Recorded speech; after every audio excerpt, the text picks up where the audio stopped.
अस्सलाम वालेकुम नाज़रीन, आप देख रहे हैं प्रोग्राम सिटी एट 10। मैं हूं आपके साथ आपकी मेज़बान रमशा कंवल। हमारा आपका साथ होगा सुबह 10 बजे से लेकर 12 बजे तक। और हम ये देख रहे हैं कि इलेक्शन की तैयारियां ज़ोरों शोर से इस वक्त जारी हैं और शहर भर में जो इलेक्शन का सामान है उसकी तरसील का सिलसिला जो है वो अब शुरू हो गया है। आज सुबह से ही 9 पॉइंट्स बनाए गए हैं जहां पर तमाम सामान को जमा किया गया है और उसके बाद जो तमाम पोलिंग स्टेशंस हैं और तमाम हलके हैं इलाकों में इस तमाम सामान को पहुंचाया जाएगा, जिसमें यकीनन बैलेट पेपर्स भी होंगे, स्टेशनरी आइटम्स होंगे, दीगर जो इलेक्शन के बॉक्सेस होंगे जिसमें आप वोट कास्ट करेंगे। तमाम जो सरकारी जो पोलिंग से रिलेटेड जितना भी सामान है, इलेक्शन से रिलेटेड जितना भी सामान है उसको पहुंचाया जाएगा। वोटिंग वाले दिन पोलिंग स्टेशन के 400 मीटर की हुदूद में मुहिम पर भी पाबंदी कर दी गई है। कल आखिरी दिन था, मुहिम ख़त्म हो गई। तमाम जो सियासी जमातें हैं उन्होंने भरपूर अपने पार शोज़ किए, जलसे हुए, रैलियाँ निकाली गई। शहर कराची की अगर ख़ास तौर पर बात की जाए तो एमकेएम ने कराची के सेंट्रल जो एरिया है वहाँ पर जो है वो अपना सियासी शो किया। उसके अलावा जमात इस्लामी की तरफ से हमने देखा कि जगह जगह पर कैंप्स लगाए हुए थे और वहाँ पर भी उनकी जो इंतखाबी मुहिम और कैंपेन्स थी वो चल रही थी। उम्मीदवारों की तरफ से भरपूर हौसला अफजाई जो है वो की जा रही थी और जो है खासा जोशो खरोश नजर आया। महाजर कौमी मूवमेंट ने भी कल रैली निकाली। इसके अलावा बिलावल भुट्टो जरदारी साहब, पीपल्स पार्टी की रैलियाँ निकलती रहीं, जलसे जुलूस होते रहे, पम्फलेट्स तकसीम किए जाते रहे, हवाई जहाज़ का भी इस्तेमाल किया गया। तमाम जो कैंपेन्स हैं कल 12 बजे ख़त्म हो गई। इलेक्शन कमीशन ऑफ पाकिस्तान ने 8 फरवरी को पोलिंग वाले दिन के हवाले से सियासी जमातों के लिए भी खुसूसी हिदायत जारी कर दी और इलेक्शन कमीशन ने अपने एलामिये में ये कहा है कि सियासी जमातों को इंतखाबात के दिन पोलिंग स्टेशन के इर्द गिर्द 400 मीटर तक किसी भी किस्म की मुहिम की इजाज़त नहीं होगी। तो ये तो हम देखते हैं कि बिल्कुल पाबंदी लगा दी जाती है और आम इंतखाबात के लिए मुख्तलिफ शहरों में जो है वो फ़ौज भी तैनात की गई है। पुलिस के जो अमला है उसको भी तलब कर दिया गया, एक्स्ट्रा फोर्सेस को भी जो है वो तैनात किया गया ताकि किसी भी किस्म का कोई नाखुशगवार वाक़या पेश ना आ सके। इलेक्शन कमीशन की जानिब से जो जारी करदा हिदायत है उसमें कहा गया है कि उम्मीदवार के हक़ में या मुखालफत में वोट डालने वाले वोटर्स या उनकी जो वोटर्स की हौसला अफजाई के लिए या हौसला शिकनी करने पर उम्मीदवार के जो हक़ में या मुखालफत में वोट डालने के लिए वोटर्स की अलामात, बैनर्स या झंडे लगाने पर भी मुकम्मल तौर पर पाबंदी होगी। तो ये तो हमारे सामने चीज़ें आ रही हैं। उसके अलावा क्योंकि बात हो रही थी इंटरनेट की बंदिश की, तो निगरां वज़ीर इत्तलात सिंध अहमद शाह साहब कह रहे हैं कि इंतखाबात के दौरान इंटरनेट को बंद करने के लिए भी कोई अभी तक ऐसी मीटिंग या डिस्कशन नहीं हुआ है और ये कहा गया है कि कोई भी ऐसी चीज़ नहीं आई है, इंटरनेट सर्विस को बहाल रखा जाएगा। क्योंकि अब से कुछ दिनों पहले तक हम ये देख रहे थे कि सर्विस बंद कर दी जाएगी और 2 से 3 दिन के लिए भी बंद होगी। तो अभी तो ये कहा गया है, पीटीए ने भी इसको कहा, कल हमने सोशल मीडिया पर भी देखा था, पीटीए की तरफ से शेयर किया गया था कि ऐसा कुछ नहीं है कि इंटरनेट सर्विस बंद होगी। और अहमद शाह साहब ने भी अपना स्टेटमेंट जो है वो जारी किया था इस हवाले से। दूसरी तरफ उनका एक और भी स्टेटमेंट सामने आया कि उन्होंने कहा कि इंतखाबात के दौरान असलहे की नुमाइश करने वालों को गिरफ्तार करके मुकदमात उनके खिलाफ दर्ज करेंगे। जो भी असलहे की नुमाइश करता हुआ दिखाई दिया उसके खिलाफ जो है मुकदमा दर्ज किए जाएंगे। अहमद शाह साहब ने कहा कि कल लाड़काना में डीसीओ और महकमों के अहदेदारों से मुलाकात भी की और जो है उन्होंने ये कहा कि असलहे की नुमाइश पर ज़ीरो टॉलरेंस है, गिरफ्तारियाँ होंगी, FIR भी काटी जाएगी। इसके अलावा शहर भर की जो सिक्योरिटी है वो हाई अलर्ट है। CPO में command and control system centre में पुलिस की मॉनिटरिंग का सिलसिला जारी है।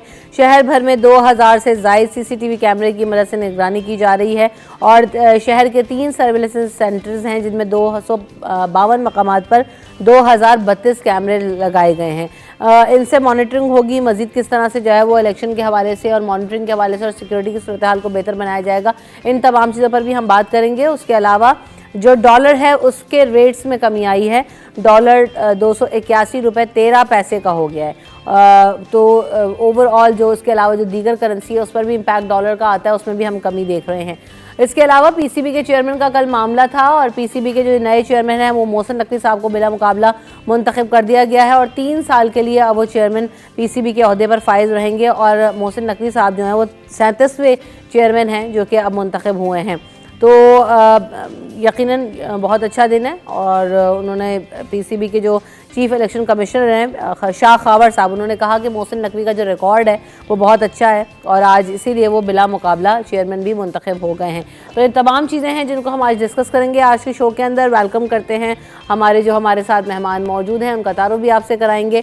हमारे साथ हमारे सीनियर क्राइम रिपोर्टर और क्राइम डेस्क हेड महराज अख्तर साहब। अस्सलाम वालेकुम महराज भाई, कैसे हैं आप? वालेकुम सलाम, मैं ठीक हूँ बिल्कुल। आप सुनाइए कैसे? अल्हम्दुलिल्लाह बिल्कुल ठीक ठाक। इलेक्शन की तैयारियां जोरों शोर से जारी हैं, कैंपेन्स हो रही होंगी कल, और बहुत जो है वो गहमा गहमी थी भाई शहर में। तो बताएं कुछ कैसी एक्टिविटी रही और कैसा जोशो खरोश है, अवाम क्या कह रही है? देखिए, जोशो खरोश पहले तो हमें नज़र नहीं आ रहा था, लेकिन गुज़िश्ता 15 दिन से जो है ना, जब लोगों को ये एहसास हुआ कि नहीं वाकई इलेक्शन हो रहे हैं, तो उसके बाद गहमा गहमी शुरू हुई। उसके बाद शहर के मुख्तलिफ़ इलाकों में रैलियाँ निकलने का एक सिलसिला शुरू हुआ। उसके बाद जलसे जुलूस शुरू हो गए, मुख्तलिफ़ मकामात पर जलसे हुए, सियासी जमातों ने अपने जलसे किए। और कल रात को 12 बजे तक का उनके पास वक्त था अपनी इश्तिहारी मुहिम चलाने का। तो कल भी जमात इस्लामी ने भी किया, MQM ने भी किया, इसके अलावा दीगर जो जमातें पाकिस्तान पीपल्स पार्टी है उन्होंने भी मुख्तलिफ़ मकामात पर अपने जलसे किए और रैलियाँ भी खूब उन्होंने निकाली हैं। लेकिन 12 बजे के बाद से शहर में ज़रा सुकूत छा गया है। हाँ। अच्छा, आवाम की जहाँ बात कर रहे हैं, हमने बहुत सारे इलाकों का विज़िट किया जो हल्के मेरे पास रिपोर्टिंग के लिए, जैसे इलेक्शन के हवाले से मुझे ख़ास तौर पर मिले हैं। तो जब मैं वहाँ गया हूँ मुख्तलिफ़ हलकों में और PS में, तो वहाँ लोगों से हमारी मुलाकात हुई है। तो लोगों में बहरहाल ये तो है कि भाई वोट तो उन्हें डालना है, लेकिन उम्मीद ज़रा उनको कम है। उनका ये कहना है कि भाई हम यहाँ पर जो है नुमाइंदे हमारे पास आ रहे हैं और हमें मुख्तलिफ़ वादे भी हमसे कर रहे हैं। कोई बिजली सस्ती देने का वादा कर रहा है, कोई सीवरेज की लाइनें ठीक कराने का वादा कर रहा है, कोई सड़कों को ठीक कराने का वादा कर रहा है। लेकिन इससे पहले भी इसी तरह आते रहे हैं, लेकिन हमारा हाल वही है। गैस की बंदिश चल रही है पूरे शहर में, तकरीबन जो है गैस नहीं है, अगर कहा जाए तो पूरे शहर में नहीं है। बहुत कम ऐसे इलाके जहाँ पर गैस आ रही है, तो उसकी वजह से लोग परेशान हैं। साथ में जो अभी बारिश हुई थी पिछले हफ्ते, बिल्कुल, तो उस बारिश का पानी जो है वो अभी भी कई इलाकों में खड़ा हुआ है, गलियों में खड़ा हुआ है। कल मैं PCHS ब्लॉक 6 में, जो कि NA 237 का हल्का नंबर है 104, सही, वहाँ मैं पहुँचा तो मैं हैरान रह गया, क्योंकि बड़ा अच्छा एरिया है, वो बड़ा महंगा एरिया है। लेकिन उस इलाके में सिचुएशन ये है कि हर गली में इस वक्त कम से कम आधा 1-1 फुट कीचड़ जो है वो पड़ा हुआ है।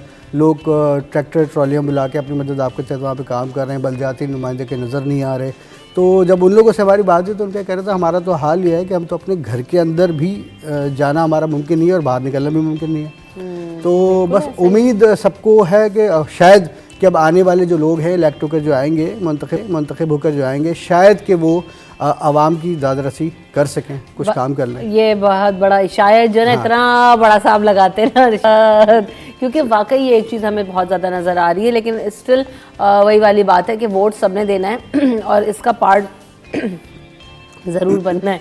तो वेलकम करते हैं अशरफ खान साहब को भी शो में। अस्सलाम वालेकुम अशरफ भाई, कैसे हैं हम? थके नहीं आप? मॉर्निंग शो में भी बैठ गए, इलेक्शन ट्रांसमिशन में भी बैठ गए, फिर सुबह आ गए, थकते नहीं आप? हाँ, आवाम की खिदमत, आवाम की खिदमत की जज्बे से सरशार हैं ये। बिल्कुल ऐसे ही भर भर के बह रहा है जज्बा। अच्छा, तो अशरफ भाई ये बताएं कि क्योंकि फील्ड में भी जाना हो रहा है, कल इलेक्शन कैंपेन्स के हवाले से भी हमने देखा कि बहुत शहर में गहमा गहमी थी। महाजिर कौमी मूवमेंट की रैली हुई, जमात इस्लामी पीपल्स पार्टी, तमाम लोग जो है वो कैंपेन्स कर रहे हैं। आज़ाद उम्मीदवार अपनी जो है वो TLP ने एक बड़ा पावर शो किया है। तो क्या रुझान नज़र आ रहा है इस वक्त, और वाकई लोग एक्साइटेड हैं? और ये बड़ा आसान हो गया कि SMS के ज़रिए अपना जो पोलिंग जो स्टेशन है वो भी पता चल रहा है। सबसे पहले बड़ा मुश्किल होता था। तो क्या कैसे जो है वो रुझान नज़र आया ओवरऑल लोगों में? जी, बहुत सारे चेंज नज़र आ रहे हैं। सबसे इम्पोर्टेंट अगर हम देखें, जो ये बारिश हुई, तो बारिश के बाद लोगों के सवालात बहुत उठ गए, क्योंकि जो बारिश हुई तो पूरे शहर की जो सूरत हाल थी हम सबके सामने जी। तो उसके बाद जब मैंने जो मेरा हल्का है NA 248 और सेंट्रल का, वैसे भी सेंट्रल इस शहर का सबसे बड़ा ज़िला है और वहाँ बहुत इम्पोर्टेंट जो है ना वहाँ पे जैसे कल भी हमारे जो क्राइम डेस्क हेड हैं, कल मुझे आगे पीछे से होते हुए बोले थे कि हाई इंटेंसिव बोला गया है कि जो सूरत हाल होगी वहाँ शदीद होगी। सेंट्रल में क्योंकि देखा जाए आमने सामने जैसे MQM है, पीपल्स पार्टी ये सारा है, तो इसको अगर हम देखें जो सिचुएशन वहाँ पे, क्योंकि हल्का NA 248 सबसे ज़्यादा वोटर्स हैं, सबसे बड़ा एरिया है। सिर्फ मेरा एक हल्का है क्योंकि हमारे 22 हल्के हैं कौमी असम्बली के, उसमें हमारी पूरी टीम अलग अलग जगह पे है। बिल्कुल। NA 248 है मेरे पास सेंट्रल का, उसमें आप सोचें कि 5.25 लाख वोटर हैं और जो शुरू हो रहा है आप हैरान होंगी लियाकताबाद से, और फेडरल बे एरिया ब्लॉक 1 भी शामिल है और ब्लॉक 1 से लेके ब्लॉक 22 तक, फिर न्यू कराची के 3 सेक्टर हैं।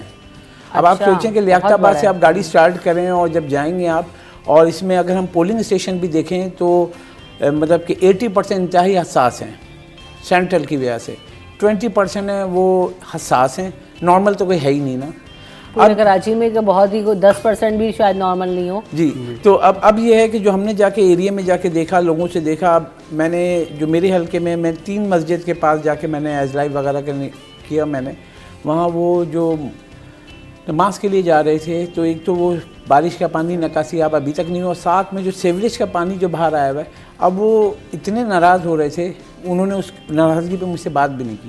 उन्होंने कहा मैं क्या बोलूँ, आप लियाकताबाद का जिक्र कर रहे होंगे, मतलब लियाकताबाद भी, आप फेडरल भी एरिया का जो आपने बताया मतलब कि ये जो सारा एरिया है वहाँ पे, क्योंकि एक तो वहाँ पे पता है क्या सिस्टम हमारा, जो 30 साल में जो बिगाड़ हुआ है ना शहर में, 30 साल में ना पानी की लाइन डली है, ना सीवरेज की लाइन डली है, और उसके ऊपर ये तमाम एरिए जो हैं, जो सेंट्रल में ख़ास तौर से जो पोर्शन माफिया है, ये समझ लें कि टॉप पे गया है। मतलब जो 120 गज का घर था वहाँ अपने फ्लैट नुमा बना दिए। अब एग्जांपल सोचें, वो 120 गज में एक फैमिली रहती थी, अब वो 6 फैमिली रह रही हैं।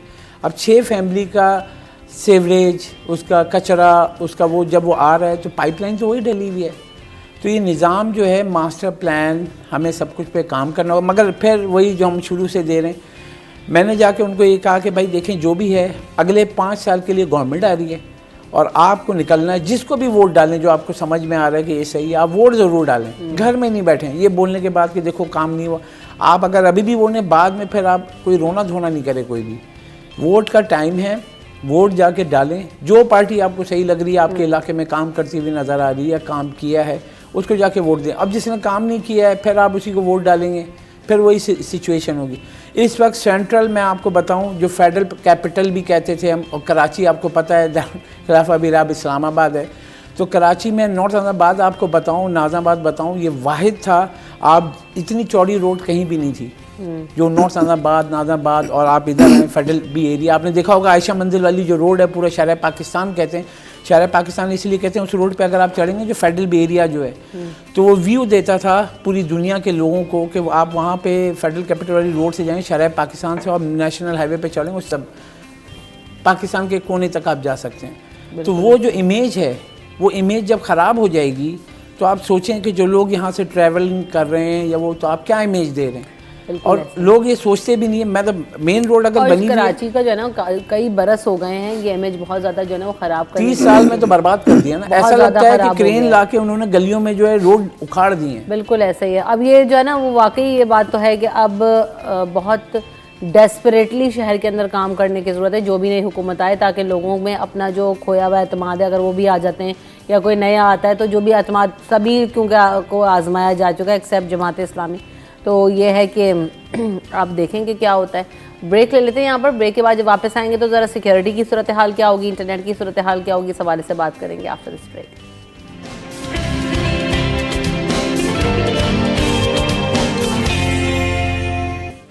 Welcome back in city at 10। जाने से पहले जिस तरह से मैंने कहा था कि जिक्र होगा कि इंतखाबात में चूँकि असलहे की नुमाइश पर भी पाबंदी है और ज़ीरो टॉलरेंस होगी, निगरान वज़ीर आला सिंध अहमद शाह साहब का भी स्टेटमेंट सामने आ गया है। ये सब बातें तो हो जाती हैं, लेकिन हम देख रहे होते हैं कि असला भी चल रहा होता है, डंडे भी चल रहे होते हैं, मारकुटाई भी चल रही होती है। और इस दफ़ा तो जैसे भी अशरफ भाई ने भी आगाज़ में कहा कि बहुत सारे पोलिंग स्टेशन या ख़बरें पहले ये आ रही थी कि 60% पोलिंग स्टेशन हाई रिस्क पे होंगे, अब तो ये कहा जा रहा है कि 90% polling station are on high risk. तो महराज भाई, शहर में क्या सूरत हाल होगी और असलहे की नुमाइश पर पाबंदी वाकई इम्प्लीमेंटेबल होगी? पुलिस फोर्स को किस तरह से रेडी किया गया है, क्या इंतजाम हैं? देखिए जी, कागज़ों पर तो दफ़ा 144 का निफाज है। अच्छा, ये भी हमने देखा कि जब भी दफ़ा 144 स्टार्ट लिया आपने, हाँ, तो दफ़ा 144 जो है उसके बाद हम ये भी देखते हैं और पिछले माजी में भी देखते आ रहे हैं कि डाकू को, लूटमार करने वाले को या टारगेट किलिंग करने वाले को, वो उसका काम पूरा होता रहता है, उसको उससे कोई गर्ज नहीं है कि दफ़ा 144 है या नहीं है। दफ़ा 144 के लिए मैं परेशान ज़रूर हूँगा कि अगर मेरे पास पिस्टल है, असलहा रखता हूँ मैं, तो मैं सोचूंगा नहीं यार ये परेशानी हो जाएगी, इसको घर पे रख के जाओ क्योंकि दफ़ा 144 लगी हुई है। लेकिन जिसने लेके निकलना है उसको रोकने वाला कोई भी नहीं है।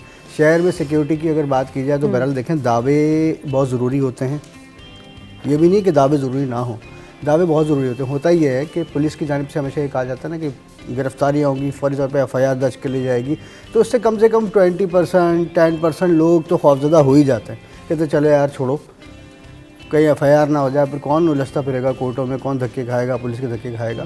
तो कुछ लोग तो खौफजदा हो जाते हैं, लेकिन जिनका काम ही यही है और जिन्होंने निकलना है, यानी कि शहर पसंदी करनी है उन्होंने, या शुगल करना है, तो वो किसी भी सूरत लेके निकलता है, क्योंकि उसको ये पता है कि इस शहर में कानून जो है वो बहुत कमज़ोर है। कहना नहीं चाहिए मुझे, लेकिन बात यह है कि आज अगर एक शख्स को सिर्फ ट्रैफिक पुलिस वाले ही रोक लेता है ना, वो 10 लोगों से फ़ोन करवा के उसको प्रेशराइज़ करवा देता है और चालान वापस करवा देता है। तो ये सूरत हाल है। पिस्टल निकल आती है तो फिर जाहिर सी बात है सियासी जमातों का इतना रोब है इस वक्त। ये तो कहते हैं कि पुलिस आज़ाद है, लेकिन पुलिस आज़ाद नहीं है। पुलिस हमेशा से जो है वो सियासी दबाव में रहती आई है और रहती रहेगी, जैसे कि सूरत हाल है।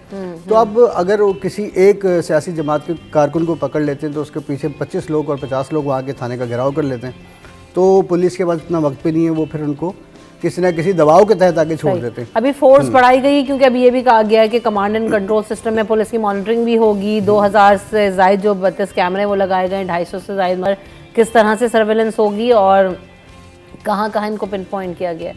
देखिए जी, कमांड एंड कंट्रोल सेंटर एक तो सेंट्रल पुलिस ऑफिस यानी कि CPO में लगा हुआ है, इसके अलावा पुलिस चीफ के ऑफिस में भी है। उसके साथ साथ एक बहुत अच्छा जो काम हुआ है चंद सालों में, जो कम्युनिटी पुलिसिंग कराची है, उसकी जानिब से बहुत सारे कैमरे, सैकड़ों बल्कि हज़ारों की तादाद में कैमरे उन्होंने लगाए हैं, और उन्हीं का क्रेडिट पुलिस भी लेती है कि भाई हमने कैमरे लगवा दिए। सही है ना। तो बात यह है कि जब CPK की जानिब से ये कैमरे लगाए गए तो उनकी कहीं ना कहीं मॉनिटरिंग हो रही है। तमाम SSP की जो ऑफिसेज हैं वहाँ पर भी इनकी मॉनिटरिंग है। इसके साथ साथ DIG ऑफिस जो तीनों जोन के हैं वहाँ भी इनकी मॉनिटरिंग हो रही है। एडिशनल IG के ऑफिस में हो रही है, IG ऑफिस में हो रही है। तो इससे काफ़ी हद तक मदद मिलेगी लोगों को शनाख्त करने में। अगर कि कोई वाक़या पेश आ जाता है, कोई बदअमनी का मामला हो जाता है, तो उसमें जो लोग शरपसंद होंगे उनको पहचानने में, उनकी शनाख्त के अमल में उसमें आसानी होगी। तो और उसके बाद ज़ाहिर सी बात है उनकी गिरफ्तारी में उनको आसानी हो जाएगी। तो ये तो पुलिस की जानिब से किया गया। अब हमारे यहाँ हसास और इंतहाई हसास वाला, पहले तो ये होता था जी इतने हसास है पुलिस स्टेशन और इतने जो हैं वो नॉर्मल है। अच्छा, अब हमारे पास जो इजाफी है वो है इंतहाई हसास। उसके बाद सेकंड फेज़ आता है हसास। अब थर्ड फेज़ में 10% भी नहीं है, 90% इस वक्त कराची में इंतहाई हसास और हसास पोलिंग स्टेशन है, ठीक है, जिनको पहले डिक्लेयर कर दिया गया कि यहाँ पर क्या मामला हो सकता है। इसकी वजह है कि गुज़िश्ता जमातों में तसादुम होगा या इंसर्जेंसी हमें बाहर से होती हुई नज़र आएगी। हम जिनको कहते हैं कि बैरूनी ताकतें, वो वाली ताकतों की बात नहीं कर रही, लेकिन जो क्योस पैदा करना चाहते हैं किसी भी सिस्टम को सबूताज करने के लिए, कौन एंटिटीज़ हो सकती हैं? देखिए, ये खुद सियासी जमातें होंगी। देखिए, सियासी जमातें तो खैर हमारे सामने हमारे शहर के अपने लोग होते हैं, ठीक है। अच्छा, दूसरी बात है कि जब इलेक्शन होता है, आम इंतखाबात होते हैं ना, तो आप पूरी दुनिया की नज़रों में होते हैं। और हमारे मुल्क में तो वाली ये ख़ासा है उसका कि दूसरी जो क़ुव्वतें हैं वो किसी न किसी शरारत के मूड में रहती हैं, दहशतगर्दी के मूड में रहती हैं। तो एक तो वो मामला तो अपनी जगह पर है। स्पेशल ब्रांच ने अभी जो हमारी जो ज़राए से बात हुई एक अफसर से, तो उन्होंने कहा है जी केवाड़ी टाउन, कोरंगी टाउन और इसके अलावा डिस्ट्रिक्ट सेंट्रल और ईस्ट का वो इलाका जहाँ पर ख़ास तौर पर महमूदाबाद का उन्होंने उसमें ज़िक्र किया कि वो वहाँ पर क्लैशेस हो सकते हैं, हालात ख़राब हो सकते हैं, बदअमनी हो सकती है। ये स्पेशल ब्रांच ने लिखा है। लिखने के बाद तमाम इदारों को आगाह कर दिया गया इस हवाले से। सिक्योरिटी अपने तौर पर पुलिस कर रही है, IG भी रोज़ाना इजलास कर रहे हैं, एडिशनल IG भी इजलास कर रहे हैं, SSP ऑफिस में इजलास हो रहे हैं और आज से तो सामान की तरसील का काम भी शुरू हो गया है, जो पोलिंग का सामान है। तो अब ये सारी चीज़ें एक्टिविटीज़ चल रही हैं। पुलिस की पूरी कोशिश है कि किसी तरह अमन यहाँ पर बरकरार रहे, लेकिन डर और खौफ का जो अंसर है वो बहुत ज़्यादा है। उसकी वजह है कि सियासी जमातें गुज़िश्ता एक हफ़्ते 2 हफ़्ते के दौरान में 15 रोज़ के दौरान में बहुत सी जगहों पर उनके झगड़े क्लैशेस हो चुके हैं, फायरिंगें हो चुकी हैं। तो बस उस खौफ की वजह से जो है सिक्योरिटी ज़्यादा है और बहरहाल दावा तो उनका यही है कि फुल प्रूफ सिक्योरिटी फराहम की जाएगी। और अब देखना ही है कि अल्लाह ताला खैर के साथ ये दिन गुजार दे, जो कि बहुत अहम है हर पाकिस्तानी के लिए भी और हमारे वतन के लिए। बिल्कुल ऐसा ही है और आने वाला दिन जो है वो बेहतरी लेकर आए। आने वाले साल पाकिस्तान में, पूरे मुल्क में हमारे जो है वो बेहतरी लेकर आए। जो भी मुंतखब होकर आए, ईमानदारी से अगर वो चंद सालों में लगकर काम कर लें तो शायद मुल्क के हालात बहुत बेहतर हो सकते हैं। हमारे पास बहुत सारे ऑप्शंस हैं, बहुत सारे वसाइल हैं, लेकिन उनको इस्तेमाल करना है, उनको ग्रो करना है। ये आने वाली हुकूमतों की जिम्मेदारी है और उनको करना भी चाहिए। बिज़नेस कम्युनिटी का ओवरऑल रुझान कैसा है इस तरह, शब भाई? बिजनेस कम्युनिटी फेडरेशन हाउस में एक इवेंट था, वहाँ पे जाके हमने जब पूछा तो सब यही कह रहे हैं कि भाई वोट डालने पे अब रिज़ल्ट होगा। और तो नॉर्मल सिनेरियो है कि उन्होंने कहा कि जो इस वक्त आवाज़ें आ रही हैं कि नवाज़ शरीफ की जो टीम है वो जीतेगी, लेकिन अगर देखा जाए सिचुएशन। वैसे बिजनेस कम्युनिटी जो है ना, वो नवाज शरीफ साहब जब भी आते हैं तो बड़ा जो है वो खुश होते हैं और एतमाद का इजहार करती है। ये मैंने देखा है वहाँ लाहौर में भी, और यहाँ पर भी काफ़ी लोगों का रुझान है कि शायद इकोनॉमिक सिचुएशन बेहतर हो जाती है। क्या है मामला? देखा जाए वो तो मजबूर है ना बिजनेस कम्युनिटी कि वो भी अगर देखा जाए कोई भी अगर हुकूमत आएगी तो उसकी तो तारीफ़ मजबूरी है उनकी करना। कोई फाइनेंस मिनिस्टर आए या आपका कॉमर्स मिनिस्टर आए तो वो मजबूर हैं। इस वक्त अगर मैं बताऊं ना, जो कंसर्न्स हैं इस वक्त शरह सूद 22% है, बैंक मार्कअप 3%। तो अब एक नॉर्मल आदमी को समझाने के लिए 25% है, आपका माल या कारोबार नहीं चल रहा है, आप 1 करोड़ रुपये चाहिए, क्योंकि बिजली महंगी हो गई, गैस महंगी, 1 करोड़ रुपये बैंक से आप कर्ज लेते हैं 4 साल के लिए, 25% आप सूद देंगे तो 4 साल में आप 1 करोड़ तो सिर्फ सूद की मद में दे देंगे, 25-25 लाख रुपए करके 1 करोड़ रुपये। तो वो ये कह रहे हैं कि शरह सूद बहुत ज़्यादा है। जो भी आप IMF की शराइत पे जो फ़ैसले किए हैं उसको आपको कुछ सांस लेने के लिए जगह देनी पड़ी ताकि इंडस्ट्री चले। इंडस्ट्री इस वक्त 50% प्रोडक्शन पे है। हम जो भी कहें कि बहुत अच्छी इकोनॉमी चली, नहीं है सूरत हाल अच्छी। गैस का बिल जिनका 25 लाख का आता था 50 लाख का आ रहा है, जिसका बिजली का बिल 50 लाख आता था उसका 1 करोड़ रुपये आ रहा है। तो वो ये कह रहे हैं कि आप ये बताएं ईज़ ऑफ डूइंग बिजनेस, मतलब जो प्रोडक्शन की जो कॉस्ट है जी वो बहुत ज़्यादा बढ़ गई है। अब रीजन ममालिक में देखें वहाँ ऐसा नहीं हुआ है, वहाँ डॉलर जो है उनके रुपए के मुकाबले डॉलर इतना महंगा नहीं हुआ जितना यहाँ हो गया। उसकी वजह से आप जो तमाम जो बिजली वगैरह जो बना रहे हैं, फ्यूल मंगा रहे हैं, उसकी कॉस्ट है, वो कॉस्ट कौन दे रहा है? पब्लिक दे रही है। जब भी आपके पास शराइत होती हैं तो पब्लिक के साथ कौन है? सनतकार है। जब वो उसका पैदावारी लागत कम हो जाएगी, उस ईज़ ऑफ डूइंग बिजनेस मिलेगा तो आपको क्या मिलेगा? यहाँ रोज़गार मिलेगा। अभी जैसे मिराज भाई ने बोला कि स्ट्रीट क्रिमिनल और ये सारी एक्टिविटी बहुत बढ़ गई, उसकी वजूहत हैं। बेरोज़गारी इतनी बढ़ गई है, आप स्टेट बैंक की रिपोर्ट दें, वर्ल्ड बैंक की रिपोर्ट दें, एशियन डेवलपमेंट बैंक की रिपोर्ट दें। जब बेरोज़गारी बढ़ती है तो लोग मजबूर होते हैं, पेट तो लगा हुआ है हर किसी के साथ, बच्चे भी हैं वो भी हैं, उनका पेट भरने के लिए क्या करते हैं? वो मजबूरन, हर कोई नहीं बनना चाहता है मुजरिम, मुजरिम बनाता है आपका माशरा। आपको यहाँ पे अगर नौकरी नहीं होगी वो मजबूर होगा, क्योंकि उसको घर का बिल भी देना है। उनके साथ भी यही है, घर के बच्चे हैं उनको खाना पिलाना है। वो क्या करते हैं? जाके स्ट्रीट क्रिमिनल मजबूरी में जो भी करते हैं। लेकिन इसमें कुछ बड़े क्रिमिनल हैं जो, क्योंकि आम आदमी, मैं बताऊं कि एक आम इंसान पर कोई फायर नहीं मार सकता है। अभी जो मैंने देखा है, इवन कि हम लोग रोड पर चलते हुए, इवन कि हमने मतलब वॉच किया है कि वो अब तो रुकते ही अगर आपने थोड़ा सा भी रजिस्ट किया सीधा फायर मारते हैं। तो ये सिचुएशन है, इसको हमें समझना होगा। ये वर्ल्ड बैंक, IMF, ये सब जो इकोनॉमी की बातें करते हैं, लेकिन हमारे ग्राउंड सिनेरियो बिल्कुल डिफरेंट है। बेरोज़गारी यहाँ इतनी बढ़ी हुई है, आपको जाके हम लोग, मतलब मैं भी उसका मतलब मेरा दिल नहीं करता है, लेकिन आप मजबूर देखें, आप सैलानी हो गया, आलमगीर हो गया, हम क्या कर रहे हैं? उन लोगों को बैठा के फ्री में जो खाना दे रहे हैं, लाइन लगा के 1-1 घंटे से वो खड़े रहते हैं, खाना 12:30 बजे लगेगा। तो आप रोज़गार दो ना, उसको कोई चीज़ दे दो, उसे रोजगार करे। जितना आपका बजट है, अगर आपने इतने महीनों में भी लगाया होता तो आज लोग कितने लोग रोजगार। भाई 320 अरब रुपए सिंध के तालीम का बजट है, ठीक है। आपको क्या लग रहा है? सिंध के सरकारी स्कूल जो हैं वो चल रहे हैं, बच्चे पढ़ रहे हैं, आप उनसे बात तो करें, एजुकेशन की स्पेलिंग पूछ लें। बिल्कुल ऐसा ही हाल है। क्या करेंगे? ये चीज़ें तो वही वाली बात है ना कि ये बहुत ही बेसिक चीज़ें थी। नहीं, वही अभी जैसे मिराज भाई ने बताया, मैं आपको बताऊं, अभी ये डाटा आया है कराची में, पूरे कराची की बात कर रहे हैं, यहाँ 5342 पोलिंग स्टेशन हैं। कितने? 5342 पोलिंग स्टेशन है। और बिल्डिंग्स, जिस बिल्डिंगों में ये जो हम इलेक्शन के लिए जाएंगे वहाँ पोलिंग स्टेशन में 2780 के करीब हैं बिल्डिंग्स, जहाँ पे ये 5342 पोलिंग स्टेशन बनेंगे।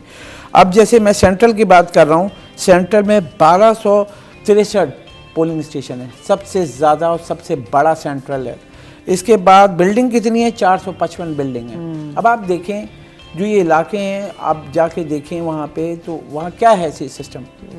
सरकारी स्कूल में रखा है। तो मैं तो हैरान हूँ, उस दिन जो आप बजट का दे रही थी, मतलब वो स्कूलों के लिए वहाँ पे बिजली नहीं है, उसकी पंखे पेमेंट नहीं करनी है, है। वो पैसे दे दो, पंखे नहीं है उसके दे दो, बच्चे कैसे पढ़ रहे हैं बता देना। अभी तो आप एक दिन के लिए आपको ये परेशानी हो रही है, 2 दिन की परेशानी हो रही यही है। तो मैंने कहा था कि ये इलेक्शन के लिए क्यों खरीदना पड़ रहा है, आपके पास तो परमानेंटली ये रिसोर्सेज होने चाहिए थे, आप तो सिर्फ डेस्क को अरेंज करते और इंतखाबात करा देते। लेकिन बात हुई है कि इन चीज़ों पर नजरसानी करने वाला कोई है नहीं ना। क्या कर रहे थे एजुकेशन मिनिस्टर, क्या जो है वो जो हमारी जो डेवलपमेंट अथॉरिटीज़ हैं वो क्या कर रही थी, कोई चेक एंड बैलेंस नहीं है, कोई सूरत हाल नज़र नहीं आती।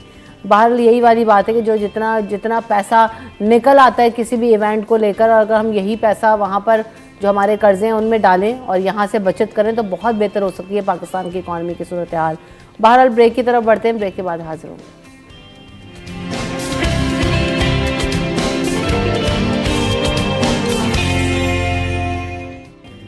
सिटी एट 10 में आपको एक बार फिर कहेंगे खुश आमदीद। अच्छी बातें कर लेते हैं। अब राज भाई के कहने पर डॉलर रेट में जो है वो कमी आई है। अशरफ भाई, क्या वजह है इसकी?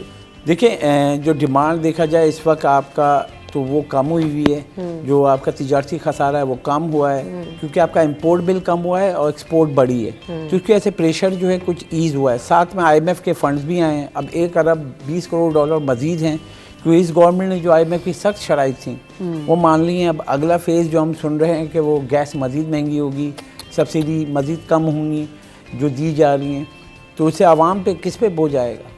आवाम पे आएगा। तो ये जाने से पहले जो भी सख्त फैसले ले रहे हैं, तो ये जो गवर्नमेंट आएगी इलेक्ट होकर उसके लिए मज़ीद मुश्किलात बढ़ जाएंगी। मुझे तो ऐसा लग रहा है ये जहनी दबाव बढ़ेगा। वैसे तो प्रेशर बढ़ रहा है अब, क्योंकि ये जो बातें कर रहे हैं अशरफ साहब और महराज भाई, आप दोनों ही इस पर कमेंट कीजिएगा। जिस तरह से कैंपेन्स में बातें हो रही हैं, सब्ज बाग दिखाए जा रहे हैं, बहुत अच्छा होगा। IMF की शराइत कुछ और कह रही हैं, हमारे गैस पानी बिजली के बिल कुछ और कह रहे हैं, पेट्रोल के प्राइसेस कुछ और कह रहे हैं। तो ये जिस तरह के सब्ज बाग दिए हैं उससे तो यहाँ पे प्रेशर बढ़ रहा है। ये कैसे होगा? और जब हम ये ग्राउंड रियलिटीज़ डिस्कस करें तो पॉसिबल नज़र नहीं आ रहा अशरफ भाई। मतलब यही वो बात है जैसे हमने बताया, बेरोज़गारी। जब आपका घर का खर्चा पूरा नहीं होगा क्या करेंगे आप? मतलब आप मज़ीद गैस महंगी करने की बात करें, मज़ीद बिजली महंगी करने की बात करें, और जो आपका बजट है, बजट से जब चीज़ें बाहर जाती हैं तो घर में मसाइल सबके घर में होते हैं, क्योंकि अगर फंड्स नहीं होंगे घर नहीं चल सकता है। आप एक गरीब आदमी का देखिए, IMF ने ये नहीं कहा है कि जो हर किसी पे आप टैक्स लगा दो, हर किसी के रेट बढ़ा दो। उसने कहा है जो टैक्स नेट में नहीं है, जो अमीर तबका है, आप उसके ऊपर बर्डन बढ़ाओ, उनको टैक्स नेट में लाओ। आपने तो बहुत सिंपल ये किया, उठाया गैस की आप कीमत थी, एग्जाम्पल दे रहा हूँ, 1000 रुपये कीमत थी, वो 2500 कर दी, वो सब पे भेज दिया। अब एक गरीब आदमी का यहाँ जो बिल आता था 400 रुपये गैस का, एक आम जो सिर्फ चूल्हा जलाता है, गरीब आदमी, गरीब। हमारे मिडिल क्लास कौन होता है? वो हमेशा, हम लोग मिडिल क्लास नहीं है, मैं आपको बता दूँ, कैटेगोरिकली बता रहा हूँ। हमारे मिडिल क्लास किसे कहते हैं कि वो अपना खर्चा करने के बाद इतना पैसा जमाए और सेव करे कि उसको मसला नहीं हो अगले 3 महीने के लिए। हमें तो हैंड टू माउथ चल रहे होते हैं, हमें सैलरी आती है, हम आते हैं, हम जो खर्च करते हैं फिर बैठे हुए होते हैं कि अब क्या करेंगे। मैं मिडिल क्लास हम लोग नहीं हैं।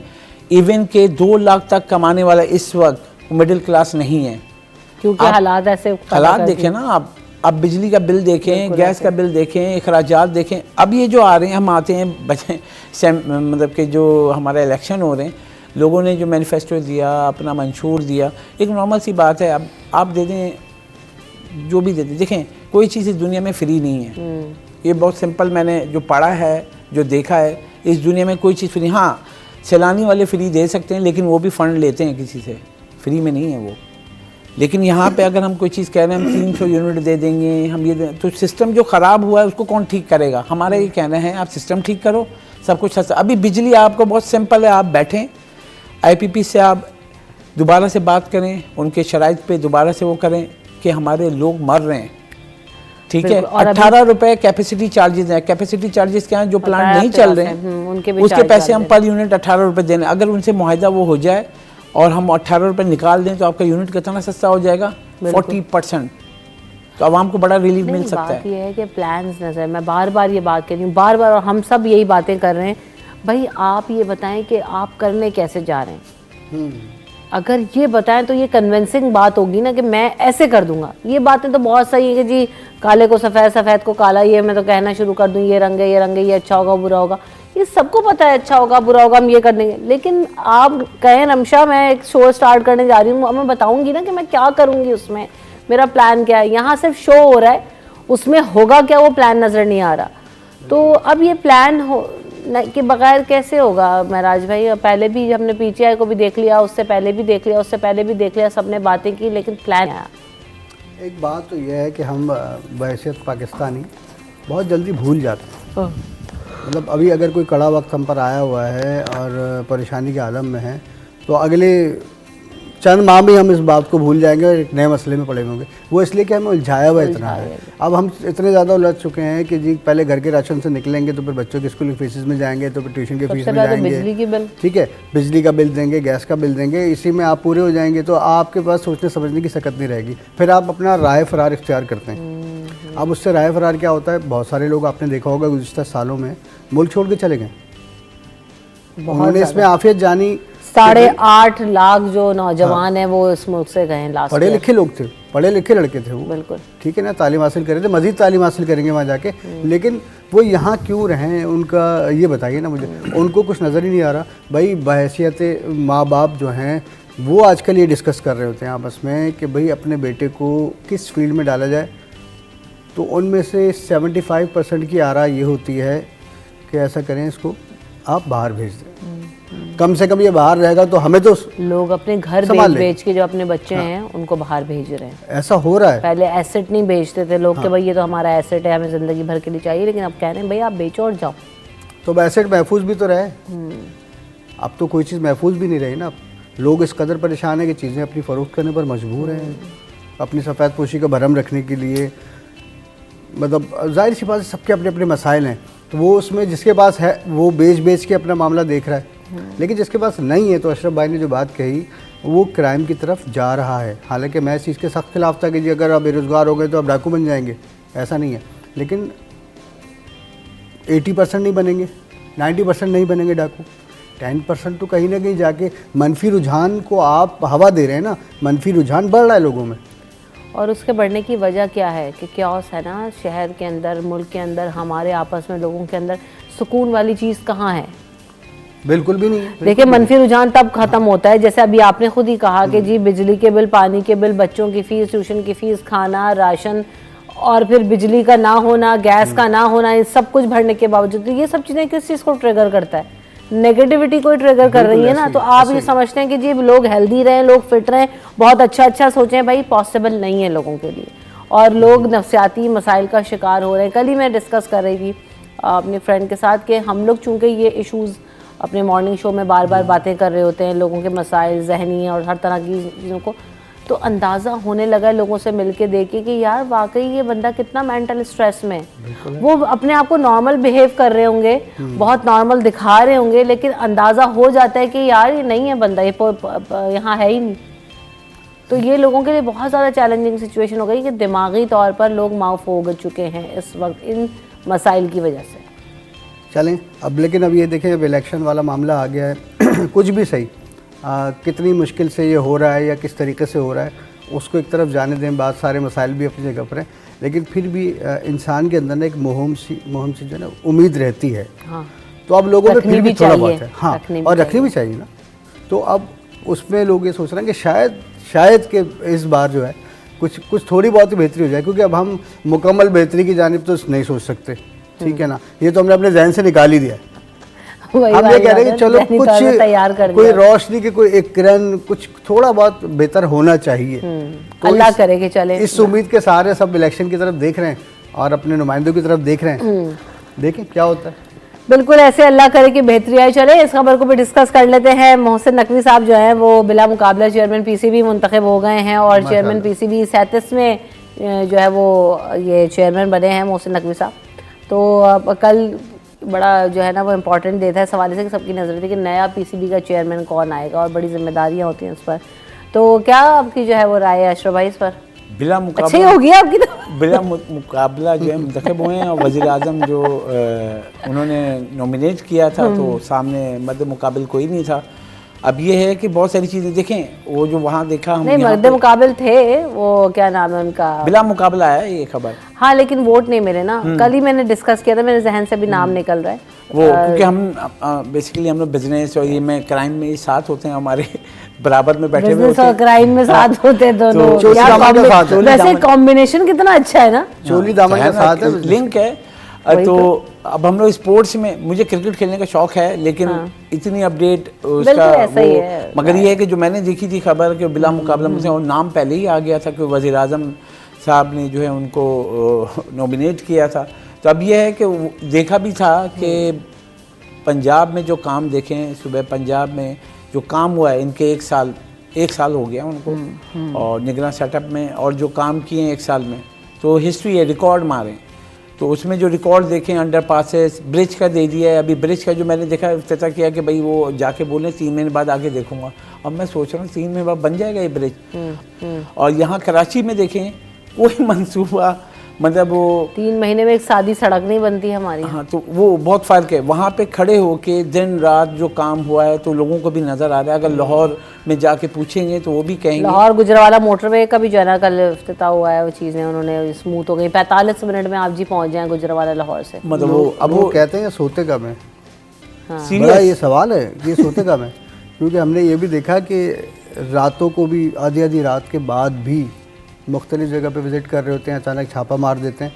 तो ये चीज़ जो है ना, अच्छा पब्लिक को बहुत पसंद है ये चीज़ें, क्योंकि हम तो जाहिर सी बात है लोगों से हमारा रोज़ाना का मिलना जुलना सब कुछ रहता है, तो लोगों को ये चीज़ें बहुत पसंद होती हैं कि भाई एक आला ओहदेदार या आला शख्सियत जो है वो रात भर भी जाग रही है या दिन में भी एक्टिव नज़र आ रही है, हर जगह पहुँच जाती है। और उन्होंने बहुत सारे काम ऐसे किए हैं कि वो मतलब एक आम जो वज़ीर आला या सीएम होता है कहीं का, या पंजाब का हो या सिंध का, वो इतना एक्टिवली काम नहीं करता। खासतौर पर निगरान सेटअप में लोग जो है ना, उनको क्योंकि जिम्मेदारियां दूसरी होती हैं, फोकसेस दूसरे होते हैं कि अब नई हुकूमत आएगी और वो करे, हम क्यों करें।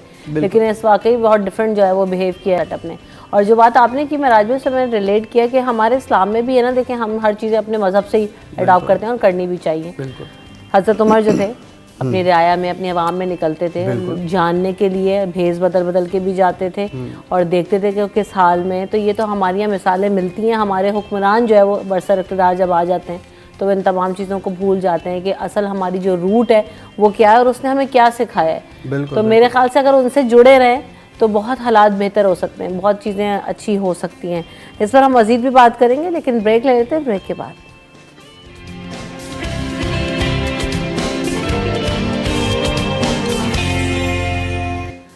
सिटी एट 10 में आपको एक बार फिर कहेंगे खुशामदीद। बात हो रही है क्रिकेट बोर्ड के हवाले से। चेयरमैन मोहसिन नकवी साहब मुंतखब हो गए हैं, लेकिन क्रिकेट बोर्ड में क्योंकि अशर साहब आप भी खासा शगफ रखते हैं क्रिकेट से और हम सभी क्रिकेट जो है वो पाकिस्तान में बहुत शौक से देखते हैं। मेराज भाई के फोकस से मुझे नहीं पता कि कौन सा खेल पसंद है, बता दें ताकि मुझे आइंदा आसानी हो। क्रिकेट सबसे ज़्यादा खेला जाता है वैसे भी हमारे यहाँ, और सबसे ज़्यादा देखा भी जाता है, कितने अच्छे मैचेस होते हैं, तो दिलचस्पी रहती है उसमें। बिल्कुल। अच्छा, पीसीबी के चेयरमैन में भी कुछ इसी तरह से कि 3 साल के लिए मुंतखब तो जाते हैं, लेकिन जैसी हुकूमत आती है जी, नए चेयरमैन का भी हमें तैनातियाँ होती हुई नज़र आती हैं। या हम हुकूमत भी देख लें कि पीटीआई साबका हुकूमत में भी हमने देखा कि उनको जिस तरह से भी हटाया गया वो एक पूरा प्रोसेस है, सारी चीज़ें हम वक्तन फ़वक्तन डिस्कस करते रहें। लेकिन मैं ये समझती हूँ, आप लोग प्लीज़ इस पर बताइएगा कि आप लोगों की क्या इस पर राय दोनों की, कि ये कितना ज़रूरी है कि अगर कोई एक ओहदे पर आता है और उसको कोई एक टास्क मिलता है तो उसको टाइम दिया। जैसे अब निगरान सेटअप को भी 1 साल मिला तो उन्होंने डिलीवर करके दिखाया और बताया कि हम ये कर सकते हैं, ये नहीं कर सकते। तो आप किसी को मौका और वक्त तो दें कि जितने टेन्योर के लिए आए, कोई पॉलिसी को अपनाने में, किसी इदारे को बेहतर करने में इट टेक्स टाइम। तो क्या राय है आप लोग की, चाहे वो हुकूमत हो, चाहे वो कोई पीसीबी की हम बात कर लें या किसी की भी? देखिए, सरकारी जो अफसरान हैं, अगर उनको कोई भी ऐसी सीट मिलती है कि जिस पर काम किया जा सकता है, तो उनको, मेरा जो अपना ज़ाती ख्याल है, कम से कम 5 साल मिलने चाहिए। क्योंकि हमारे यहाँ होता ही है कि अगर मुझे अगर एक सीट मिलती है और मैं कोई प्लान शुरू करता हूँ, कोई प्रोजेक्ट शुरू करता हूँ, अब शुरू तो मैंने कर दिया, ठीक है ना, अब अगले साल ही मेरा ट्रांसफ़र हो गया, वही तो ठीक है, तो उसके बाद जाहिर सी बात है जो नया आने वाला है उसको समझने में टाइम लगेगा। अच्छा, ये जो सारा जो है ना इसमें चीज़ें, बजट, सब कुछ ज़ाया हो रहा था, फंड्स भी ज़ाया हो रहे होते हैं। तो एक अफसर को कम से कम इतना वक्त ज़रूर मिलना चाहिए कि वो अपने काम को पहले मुकम्मल तौर पे समझे, और अगर वो कोई इनिशिएट ले रहा है और कोई फैसला कर रहा है, कोई नया प्रोजेक्ट लाने के लिए वो तैयार है, तो उसको इतना वक्त दिया जाए कि वो अपनी सलाहियतों को बरोकार लाते हुए उस काम को पाए तकमील तक पहुँचा सके। लेकिन हमारे यहाँ देखें, सबसे बड़ा मसला सिफारिश वाला मामला है। जब भी अब जैसे इलेक्टेड हुकूमत आ जाएगी तो जाहिर सी बात है लोग सिफारिश करवा के अच्छी से अच्छी जगह पोस्टिंग लेने की कोशिश करते हैं सरकारी अफसरान, जिनको हम कहते हैं कि जी मतलब जो मालदार इदारे हैं वहाँ की कोशिश होती है। चले हम ठीक है, हम बड़े इदारों की तरफ नहीं जाते, हम तो पुलिस की तरफ भी आते हैं ना। कराची पुलिस में जब अभी इलेक्शन हो जाएंगे तो इतने सारे अफसरान अभी से जो तैयारी करके बैठे हुए, अगर पीपल्स पार्टी आ गई तो हमारी यहाँ पे मैंने तो SHO सचल बनना है और मैंने SHO रिजविया लगना है। एडिशनल IG के लिए इतने सारे नाम सामने आ रहे हैं जो ऑफ द रिकॉर्ड हैं कि भाई पुलिस की सरबराही कौन करेगा। IG तो जाहिर सी बात है वो तो खैर दोनों वफाक की और सूबाई हुकूमत की मुशावरत से ही आएगा। लेकिन बात यह है कि हमारे यहाँ सिफारिशी कल्चर इतना है कि जिसकी भी हुकूमत आती है तो उससे जुड़े जो लोग होते हैं वो फौरी तौर पर वो अफसरान पहले से प्लानिंग करके बैठे होते हैं। असल में हुकूमत में आने के लिए भी इन लोगों का इस्तेमाल करते हैं ना कि आप हम सब्ज़ बाग दिखाते हैं कि जी आपको ये मिलेगा, आप ये लाएं, और फिर तो ये जो सिफारिशी कल्चर है किसी एक इदारे में या इसमें नहीं है हमारी हुकूमत में। और डिलीवरी करने वाली बात, चाहे वो इदारा हो या वो जो महराज भाई ने भी कहा कि हुकूमत को भी टेक टाइम कि यार आप चीज़ें करोगे तो आपको कोई भी पॉलिसी या किसी भी प्लान को इम्प्लीमेंट करने में वक्त लगता है। नहीं, बिल्कुल सही है। अगर आप देखें ना जो सिचुएशन है उसको हमें टाइम पॉलिसी चाहिए होती है। अब कोई नई टीम आई, उसके क्या प्लान है, कैसे काम करेगा, अब उस बीच में उसको कंटिन्यूएशन नहीं करने देते हैं। अब एग्जांपल देखें, चेयरमैन PCB चेंज हुए हैं, अब वो आएंगे, वो अपनी प्लानिंग होगी उनकी, वो ला के इम्प्लीमेंट करेंगे और सब चीज़ें उसके ऊपर चलना शुरू होंगी। उसके बाद आप अचानक से कुछ करते हैं कि आप चेंज आउट कर देते हैं, सारा प्लान सब वर्किंग सब ख़राब हो जाती है। उसी तरीके से गवर्नमेंट जैसे चेंज हुई है, अब गवर्नमेंट आ रही है तो उसको 5 साल का पूरा वक्त देना पड़ेगा हमें, कुछ भी हो। और वो 5 साल में जो भी करते हैं 5 साल का होगा तो पॉलिसी होगी, उस पॉलिसी पे वो काम करें। It will take time. अब हम बोलें कि आए और 100 दिन में हमने ये कर देंगे हम, अब ये सब नहीं बोलना चाहिए। 100 दिन में कुछ नहीं हो सकता है। 100 दिन मतलब कितने बिल्कुल ऐसा ही है। 100 दिन का आप बोलें तो 3 महीने 10 दिन में आप क्या करेंगे? 3 महीने 10 दिन में तो आप, अब ये गवर्नमेंट आ रही है, एक प्लानिंग देते हैं हम, फरवरी में इलेक्शन, फिर वो इलेक्ट होकर गवर्नमेंट मार्च में आ जाएगी, असेंबली बनेगी, वो बनेगी, मार्च में आके अभी बैठेगी, उसको बजट बनाना पड़ेगा। ठीक है, अब बजट के लिए जो है प्लानिंग पूरा वो स्ट्रक्चर बनाना, वो बनाना, टाइम कितना? मार्च, अप्रैल, मई, जून में बजट देना। 2 महीने में इनको बजट का वो करना है। 2 महीने में कैसे आवाम को सपोर्ट करनी है। ये जो टाइमिंग है ना, ये इलेक्शन का, हम ये लोग कह रहे थे डिले कर दें, तो ये समझना पड़ेगा कि हमें इसको जनवरी में हो जाना चाहिए था, जल्दी हो जाना चाहिए। ठीक है, अगर ये जल्दी होता तो हमें प्लानिंग मिलती कि हमें बजट बनाना है, सब कुछ करना है, प्लानिंग करनी।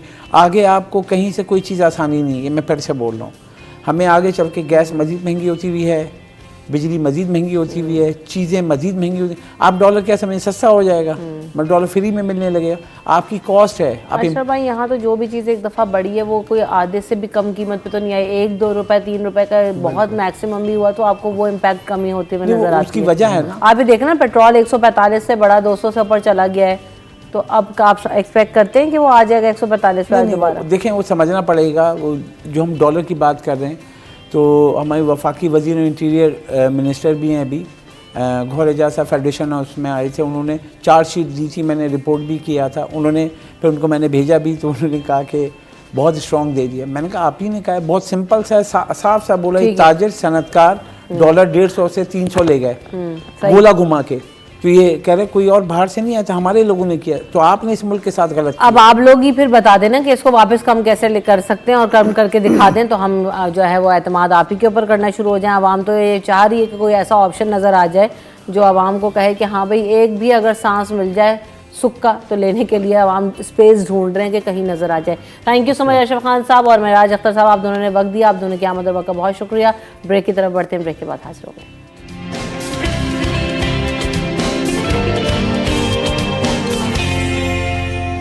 सिटी एट 10 में आपको एक बार फिर कहेंगे खुश आमदीद। और अब हम बात करेंगे ज़ारा अलर्ट ऐप के हवाले से। जैसे कि हम देख भी रहे होते हैं, हमारे फ़ोन्स के ऊपर भी इसके बारे में इंफॉर्मेशन और आगाही के लिए जब आप कॉल करते हैं तो आप सुनते हैं वो वॉइस, उसमें बताया जाता है कि ये है क्या। और उसमें यह है कि जो तलाशे गुमशुदा है बच्चों के हवाले से, जो बच्चे अगवा हो जाते हैं, खो जाते हैं, उनको किस तरह से ट्रेस किया जा सकता है, और ये ज़ारा अलर्ट ऐप जो है वो किस तरह से काम करती है, कितनी मौसर है, कितने जो है वो इसका इम्पैक्ट है बच्चों के, क्योंकि अगर गुमशुदगी के केसेस की अगर बात की जाए या उनके अगवा के केसेस की बात की जाए तो हमें याद है कि पिछले साल 1.5 साल कबल बहुत ज़्यादा तादाद में बच्चों के अगवा होने के वाक़यात हो रहे थे और बहुत ज़्यादा जो है हमें ख़ास तौर पे अगर लाहौर की बात की जाए तो वहाँ पर केसेस की तादाद में बहुत इजाफा हुआ था। कराची के कुछ सर्टेन पॉइंट्स और एरिया से जहाँ से बच्चों को बहुत ज़्यादा अगवा किया जा रहा था, तो ये और फिर मसला ये होता है कि उनको ट्रेस करना, उन केसेस को फॉलो करना, ये बहुत ज़्यादा एक मुश्किल काम होता है। तो इस हवाले से जो है वो एक अलर्ट ऐप बनाई गई है,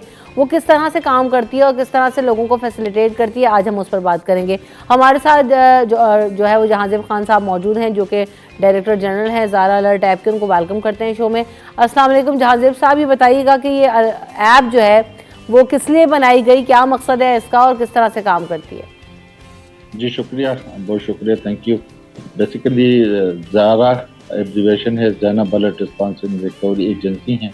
ये एक कौमी और हुकूमती सतह की एक इदारा है जो अगवा और गुमशुदा बच्चों की बाजियाबी के लिए पूरे मुल्क में काम कर रहा है। ठीक है, इसका मकसद ये है कि जो ही बच्चा या बच्ची गुम हो या अगवा हो, इसका तरीक़ाकार यानी 3 तरीक़ों से अब इंफॉर्मेशन जो मालूमात हैं वो शेयर करके बच्चे को ट्रेस करा सकते हैं।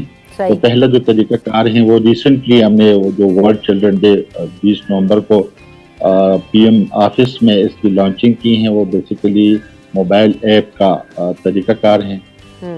मोबाइल ऐप का जो तरीक़ाकार है वो ये है कि आप गूगल प्ले स्टोर या ऐप स्टोर से ज़ारा अलर्ट डाउनलोड कर लें और साथ साथ अपना नाम, नंबर, मोबाइल नंबर और शनाख्ती कार्ड नंबर रजिस्टर करवाएं। तो वहाँ पे आपको बटन है जिस पर ज़ारा अलर्ट लिखा है, उसको प्रेस करके फिर जो भी बच्चा है या बच्ची है जो गुम हुई हो या अगवा हुई हो, तो उसके लिए उनका नाम, उनकी वल्दियत और यानी पूरा एड्रेस और साथ साथ यानी जहाँ से वो गुम हुई हैं वो जगह, तो ये उसको फिर आप सेंड कर दें। तो जो ही इसको आप जो जितनी भी इंफॉर्मेशन है, रिक्वायर्ड इंफॉर्मेशन है, उस पर चली जाएगी। तो वो मुतालिका जो बीपीओ हैं यानी जिस इलाके से बच्चा या बच्ची गुम हो या अगवा हुई हो, तो मुतालिका डीपीओ के पास वो इंफॉर्मेशन चली जाती हैं और फिर मुतालिका डीपीओ जो हैं वो अपने मुतालिका पुलिस स्टेशन को यानी जहाँ से बच्चा या बच्ची गुम हो या जहाँ से किसी ने अगर रिपोर्ट करवाई हो, तो यही तरीक़ाकार है मोबाइल ऐप का। और साथ साथ जो भी यानी जो कंप्लेनेंट हैं या दरख्वास्त गुजार हैं, उसको भी साथ साथ पता चल रहा होता है कि उनके केस का क्या स्टेटस है, इन्वेस्टिगेशन शुरू है। और फिर साथ साथ यानी उनके वालिदैन और उनके पेरेंट्स या जो भी जिसने भी रिपोर्ट की हो उसको पता चल रहा होता है। इसके साथ साथ जो सिटीजन पोर्टल है PMDU PM हाउस में, उसका भी यही तरीक़ाकार है कि अपने आप को रजिस्टर करवाना होता है, डाउनलोड, और वही इंफॉर्मेशन पर आप उसमें डाउनलोड कर लेते हैं बच्चे या बच्ची के हवाले से। तो वो भी इसी तरह का तरीक़ाकार यही है कि उसके बच्चे का नाम, वल्दियत और जो भी इंफॉर्मेशन है, कब गुम हुआ है। तो कुछ सक्सेसफुल स्टोरीज हैं, कब से ये अलर्ट ऐप काम कर रही है, कितना टाइम हो चुका है, और सक्सेस स्टोरीज हैं, कुछ केसेस हैं जिनसे बच्चों की बाजियाबी मुमकिन हो सकी हो? जी बिल्कुल, यानी जो तकरीबन मोर देन 3000 से ज़्यादा रिपोर्टेड केसेस हैं इस ऐप पे।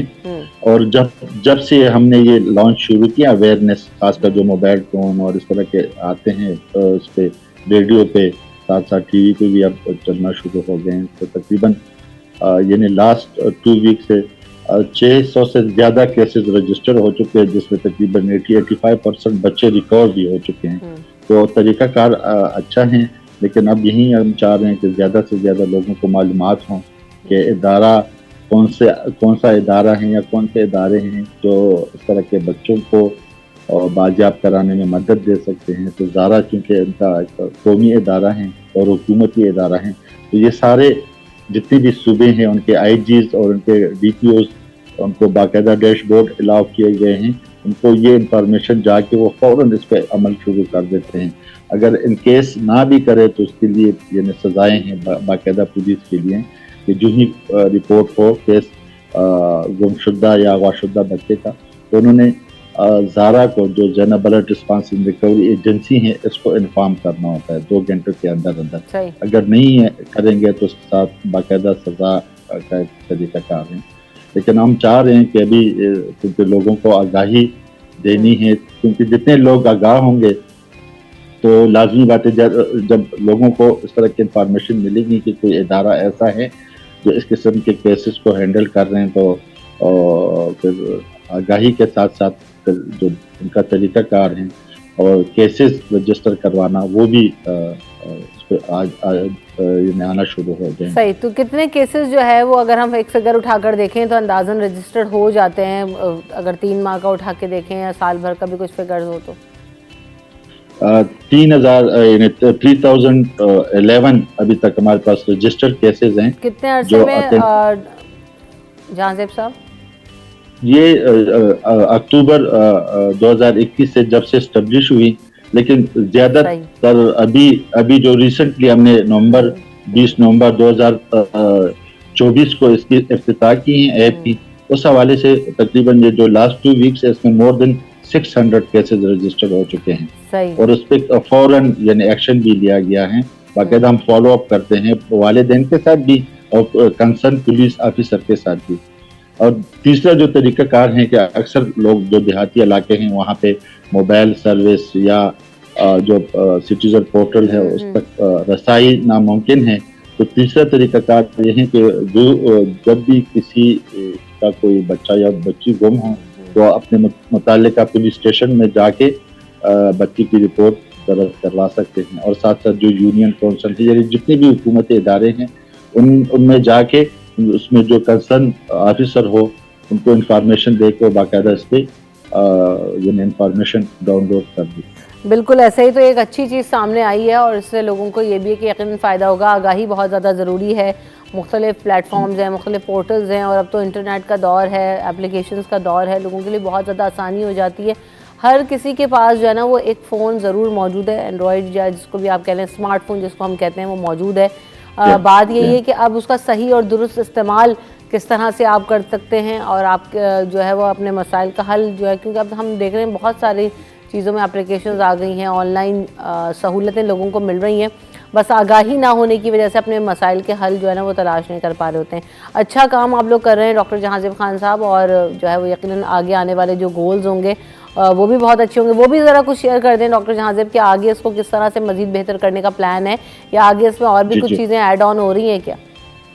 जी बिल्कुल, आपकी तवज्जो से मेरी यही गुजारिश है कि आप अभी से ये डाउनलोड कर लें, ठीक है, और आपके साथ जितने भी लोग रास्ते में हैं, आपके अगर अपने कोई ग्रुप्स हैं उसमें ज़रूर ये शेयर कर दें, इसको कार खैर और कौमी फरीज़ा समझे। इसी तरह हमने एक पूरी सीरीज आप अवेयरनेस का प्रोग्राम अभी शुरू करना है। कुछ तो कर चुके हैं, पुलिस के इदारे हैं, लॉ एनफोर्समेंट एजेंसीज हैं, स्कूल्स में, या हम असेंबली में जाके इस हवाले से हम अपनी पूरे कैंपेन चलाना चाह रहे कम्युनिटी लेवल पे, जो भी यूनियन काउंसिल में जो मुख्तलिफ यूनियन काउंसिल हैं उसमें भी। और हम चाह रहे हैं कि जितने भी मीडिया के ग्रुप हैं, चाहे वो इलेक्ट्रॉनिक मीडिया है या प्रिंट मीडिया, हम सबसे यही रिक्वेस्ट करते हैं और मेरी आपसे भी यही गुजारिश है, क्योंकि जिस टीवी पे भी मैं ये सेगमेंट करता हूँ तो उनसे मेरी यही गुजारिश होती है कि आप अभी से ये डाउनलोड कर दें और आपके इर्द गिर्द अगर कोई भी रिश्तेदार हों या जो भी अजीज रिश्तेदार हों और जो भी यानी इस किस्म के केसेस जिनके बच्चे गुम हो गए हों, तो आप उसकी ज़रूर इस हवाले से रहनुमाई करें और इस कार्य खैर में ज़रूर अपना हिस्सा डालें। बिल्कुल, बहुत शुक्रिया डॉक्टर जहांजेब हमारे साथ मौजूद थे और यकीनन एक अच्छा काम हो रहा है जिसके बारे में आगाह होगी तो इससे बहुत ज़्यादा लोगों के मसाइल भी हल हो सकते हैं, क्योंकि बच्चों के अगवा के केसेस में हमने देखा है कि बहुत ज़्यादा मुश्किल हो जाता है, समझ नहीं पा रहा होता है कि कौन नेटवर्क है, किसने किया, और उनको फॉलो अप करना। तो अब ये सब चीज़ें आप एक ऑनलाइन एप्लीकेशन के थ्रू कर सकेंगे और आप जो डेजिग्नेटेड यानी पुलिस का इदारे हैं उन तक भी पहुंच सकेंगे। तो ये एक आसानी लोगों के लिए हो गई है। बहुत शुक्रिया डॉक्टर जहांजेब, आपने हमें वक्त दिया। ब्रेक की तरफ बढ़ेंगे, ब्रेक के बाद हाजिर होंगे।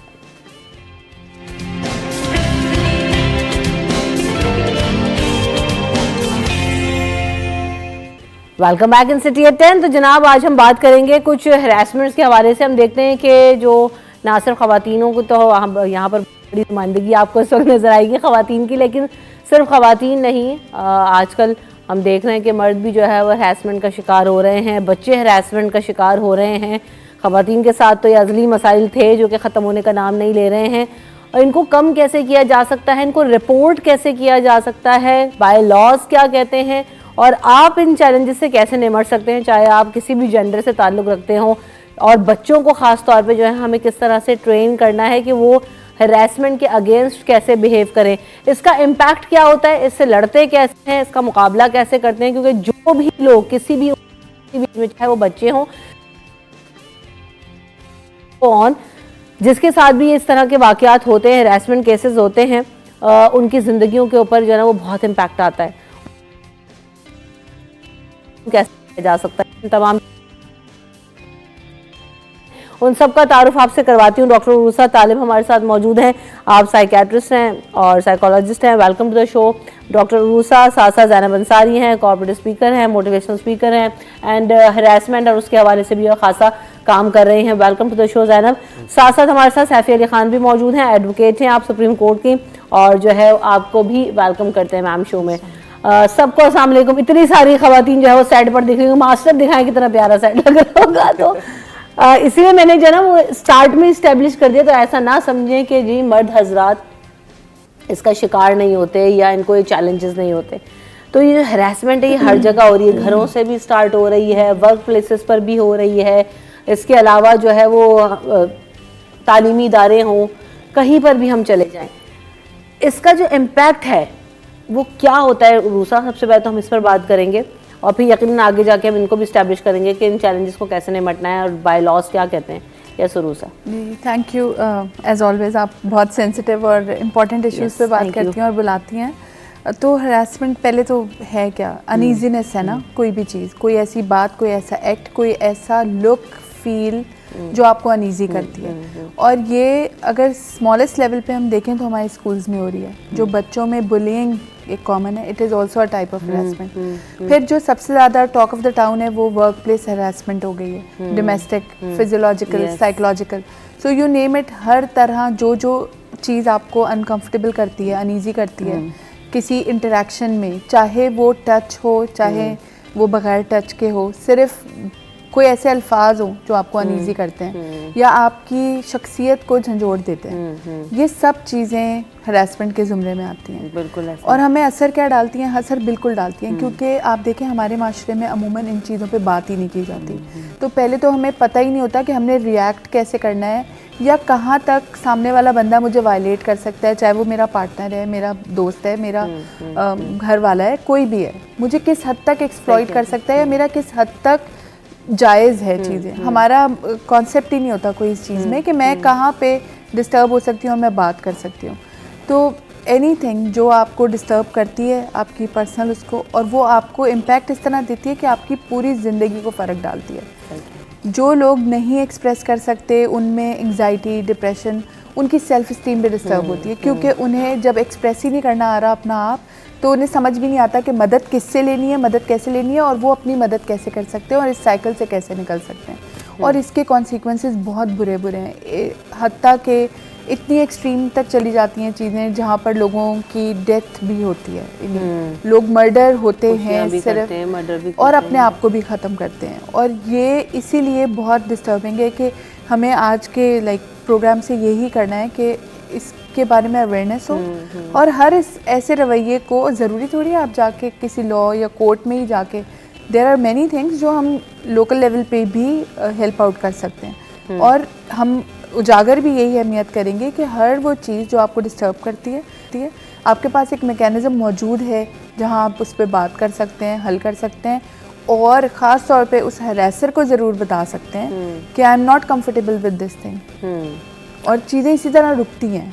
सही, इस पे हम यकीनन मज़ीद भी बात करेंगे कि वही कैटेगोरिकली इसको डिस्कस करना बहुत ज़्यादा ज़रूरी है कि किन किन जगहों पर क्या क्या हो रहा है और उसको कैसे ओवरकम करना है। ख़ास तौर पे अगर हम वर्क प्लेसेस पे बात करें तो ये हरासमेंट जी ख़वातीन तक ही महदूद नहीं है, ये मर्दों तक भी अब जो है वो इसका रुझान नज़र आ रहा है, पहुँच चुके हैं, मामला बहुत ज़्यादा ख़राब हैं हमारी सोसाइटी के अंदर। तो आप जो है वो ज़ैनब यकीनन इन चैलेंजेस को बहुत क्लोजली देख रही होती हैं किस तरह के केसेस सामने आते हैं और आप लोग उसको किस तरह से ओवरकम कराने की कोशिश करते हैं? सबसे पहले जो harassment at work place act है 2010 में आया था और 2023 के अंदर फिर से अमेंडमेंट आई थी। उस अमेंडमेंट में उन्होंने फिर इंक्लूड किया था मेन को, ट्रांसजेंडर कम्युनिटी को। क्यों? क्योंकि बिकॉज वो रिकग्नाइज अब करते हैं कि ये हरासमेंट एक यूनिवर्सल प्रॉब्लम है एंड बहुत सारे लोगों को बताना पड़ता है कि it's not a male versus female problem. Cases मेरे पास ट्रांसजेंडर वर्सेस ट्रांसजेंडर भी आते हैं। So that means there is no male or female in this story. ये है predator versus prey, शिकार और शिकारी। ये आपने पहले भी जिक्र किया था, मुझे ये बात बहुत ज़्यादा अच्छी लगी। Yes, तो जब आपको ये समझ में आ जाता है ना कि शिकार और शिकारी है, ये उसके साथ जो आपका इमोशन अटैच होता है, जो लोगों का ट्रॉमा से इंड्यूस होता है, वो कम हो जाता है। आपको समझ में आना शुरू हो जाता है आपकी प्रेडेटर है। हमारे एम्पावर योरसेल्फ के अंदर हम चाहे एरियाज ऑफ सेल्फ डिफेंस पे काम करते हैं। Self defence is verbal, psychological, physical, legal, financial, digital, ये 6 एरियाज़ हैं जो एक हर इंसान की ज़िंदगी में उनको इम्पैक्ट करते हैं। उसके अंदर आप देख सकते हैं कि harassment all across the board सबसे जो कॉमन है ना, वर्बल और साइकोलॉजिकल होती है। ओके, दिस इज समथिंग आप भी एग्री करेंगे। फिजिकल बहुत बाद में आता है, उससे पहले ये इंडिकेटर्स आ चुके होते हैं। हम अपने इसी कोर्सेज के अंदर सबसे पहले सिखाते हैं कि उनके माइंडसेट समझें, शिकारी का माइंडसेट समझे, आपको समझ में आएगा उसको हैंडल किस तरह करते हैं। और वर्क प्लेस में भी ऐसी ही चीज़ है क्योंकि उधर भी शिकार उधर भी शिकारी है। So knowing and understanding mindset is step number 1। Then you move forward to the law, the act. Law के अंदर वो पूरा डिफाइन करते हैं, इंक्वायरी कमीशन आपने खोलनी है, क्या क्या उसके स्टेप्स है, ओम्बड्समैन के पास किस तरह जाते हैं, उस पर किस तरह, how do go around that, penalties क्या है। इस फेज में जाने तक भी बड़ी हिम्मत चाहिए क्योंकि लोग इस समय नौकरियां बचाने के लिए या जो है ना जरिया मौज जो है, क्योंकि इस वक्त चैलेंज जो है वो महंगाई, बेरोजगारी का इतना ज़्यादा है कि बहुत सारे जो लोग हैं वो इसको इसीलिए भुगत रहे होते हैं कि यार किसी ना किसी तरह से बस जो है लगी बंदी रकम मिल रही है तो वो हम जो उसको कंटिन्यू करना चाहते हैं। तो ये आउटस्पोकन कैसे होना है, इसका मुकाबला कैसे करना है?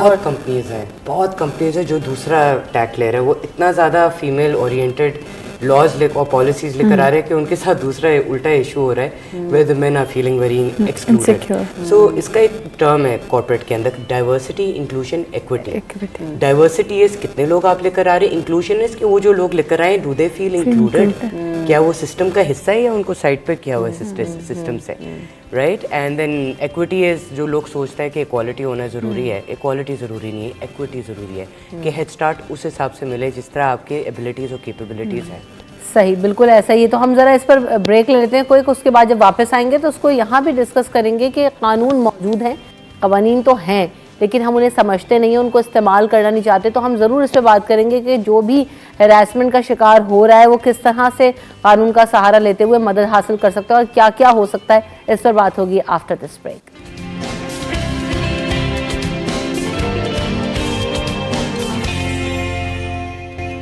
सिटी एट में आपको एक बार फिर कहेंगे खुशामदीद। बात हो रही है हैरेसमेंट के हवाले से, तो हम बात जब करते हैं कि किसी भी चीज़ को रिलेटेड कहते हैं ना कि इसको मंतकी अंजाम तक पहुंचाना बहुत ज़्यादा ज़रूरी है। लॉज आपके पास मौजूद हैं और आप क्या कर सकते हैं ये हम जानेंगे। सैफी अली खान साहब अभी हमारे साथ मौजूद हैं।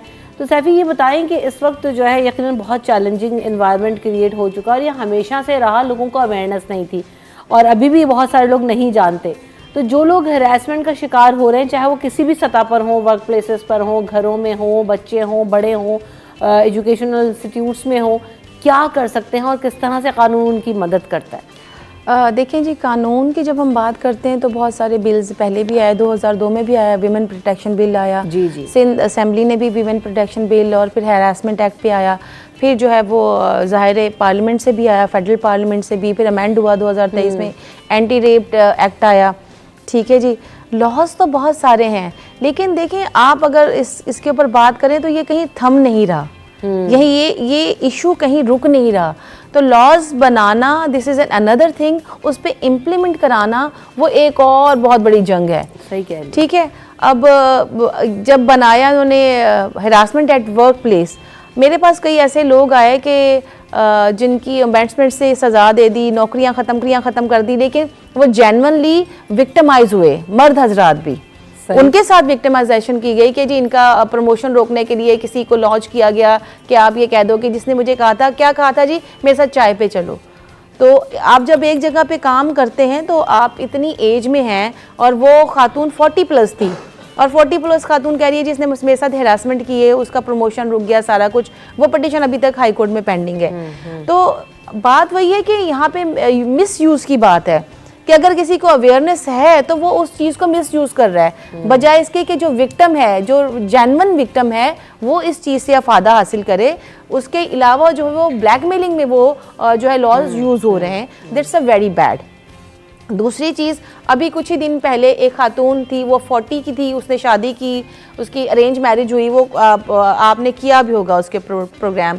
अच्छा जी, अरेंज मैरिज हो गई, 15 दिन वो शौहर के साथ रही, उसके बाद वो चली गई थाने और उसने जाके थाने में FIR कटा दीजिए कि ये मेरे साथ फिजिकल अब्यूज़ करता है, बीवी ने। और ये पाकिस्तान में पहली दफ़ा हुआ कि एक बीवी गई और वो 40 साल की खातून थी और गई और उसका केस चला कोर्ट में और उसने अपने खावंद को 3 साल कैद और 30,000 रुपये जुर्माना करवा दिया। तो मतलब किस एक्सट्रीम पे हम लोग जा रहे हैं यहाँ पे। तो खवातीन देखें, दिस इज वो चाकीवाड़ा में जो केस, चाकीवाड़ा वाला केस, उसी की बात कर रही हूँ कि यहाँ पे जब कोई यूज करने पे आए तो इतना आउट ऑफ द वे जाके वो कानून को, हालांकि क्रिमिनल लॉ के उसमें सेक्शंस लगे, लेकिन उसने जाके वो उसमें किया और मियाँ को, और खुला का केस भी उसका पेंडिंग है, खुला भी कर ली और ये भी कर लिया। तो बात ये है, मैं तो बहुत सारे प्रोग्राम जो है वो चाइल्ड अब्यूज़ पे भी कर चुकी हूँ।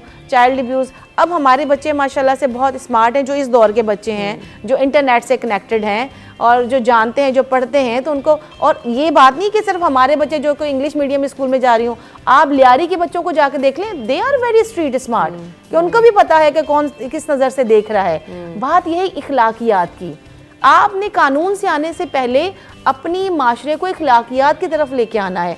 आप क्या समझ रही हैं, लीड क्लास में हरासमेंट नहीं होती होगी? नहीं, अब कानून का सहारा, मैं हरासमेंट का शिकार हुई हूँ, मेरे पास क्या ऑप्शंस हैं? आप मेरे कंप्लेंट करें जी, बिल्कुल। मुझे कौन सा रास्ता कानून, क्योंकि हमें पता ही नहीं है ना सैफी कि हमें करना क्या है। देखिए, करना यह है कि सबसे पहले तो आप जिस डिपार्टमेंट में काम कर रही हैं, आप उस डिपार्टमेंट के हेड को देंगी एप्लीकेशन हिरासमेंट के, जी आपके फलाने एम्प्लॉई ने मेरे साथ ये सलूक किया है। अगर वो उसको एड्रेस नहीं करता तो then you can go to the ombudsman Sindh, उसके पास जाएं, वहाँ आपका केस प्रॉपर चलेगा।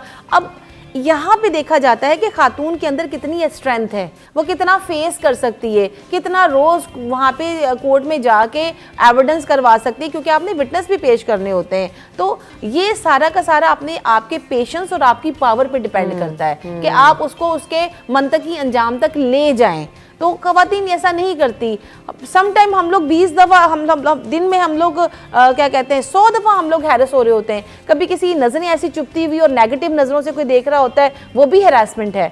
लेकिन हम लोग अब उस एज में आ गए कि हम कहते हैं यार लेट गो, चलें जाने दें। लेकिन कभी आप रेस्टोरेंट में खाना खा रहे हैं, कोई टिकटिकी बांध के देख ही रहा है, भाई क्यों देख रहे हो, क्या मसला है, वजह क्या है? तो अब हर किसी के ऊपर तो आप जाके कंप्लेंट नहीं कर सकते ना। मसला ये कि इन बातों को तो हमने इतना छोटा ले लिया क्योंकि हमारे साथ इतना कुछ हो रहा है सोसाइटी में, खवातीन के साथ, मर्दों के साथ भी, कि इन चीज़ों को तो हम लोग कहा ना सुभान अल्लाह माशाल्लाह, और जो है ना वो जुमले कसना, इन बातों को तो हमने कहा यार हो चुके हैं, सुन के ये सारी बातें लोग सड़कों पे, सोशल मीडिया पे, बिल्कुल ये साइबर क्राइम में आता है। सोशल मीडिया पे किसी को ट्रोल करना और किसी के खिलाफ जो है वो आपने मटेरियल चलाना, दिस इज हरासमेंट। बिल्कुल ऐसे ही सेलिब्रिटीज के साथ होता है जब, और वो इन चीजों को जो है वो कंडेम कर रही होती हैं। आप कहते हैं कि नहीं जी वो पब्लिक प्रॉपर्टी है इसलिए हम जो मर्जी कहेंगे, भाई हर किसी के आपस में भी बहुत कुछ चल रहा है। एक तो सोशल मीडिया पे आने के बाद ये भी बड़े मसाइल हुए। लेकिन बहरहाल बैक टू द टॉपिक, अभी हम ये भी देख रहे हैं कि चाहे वो खवातीन हो चाहे वो बच्चे हों, किस तरह से हमें ट्रेन करना है कि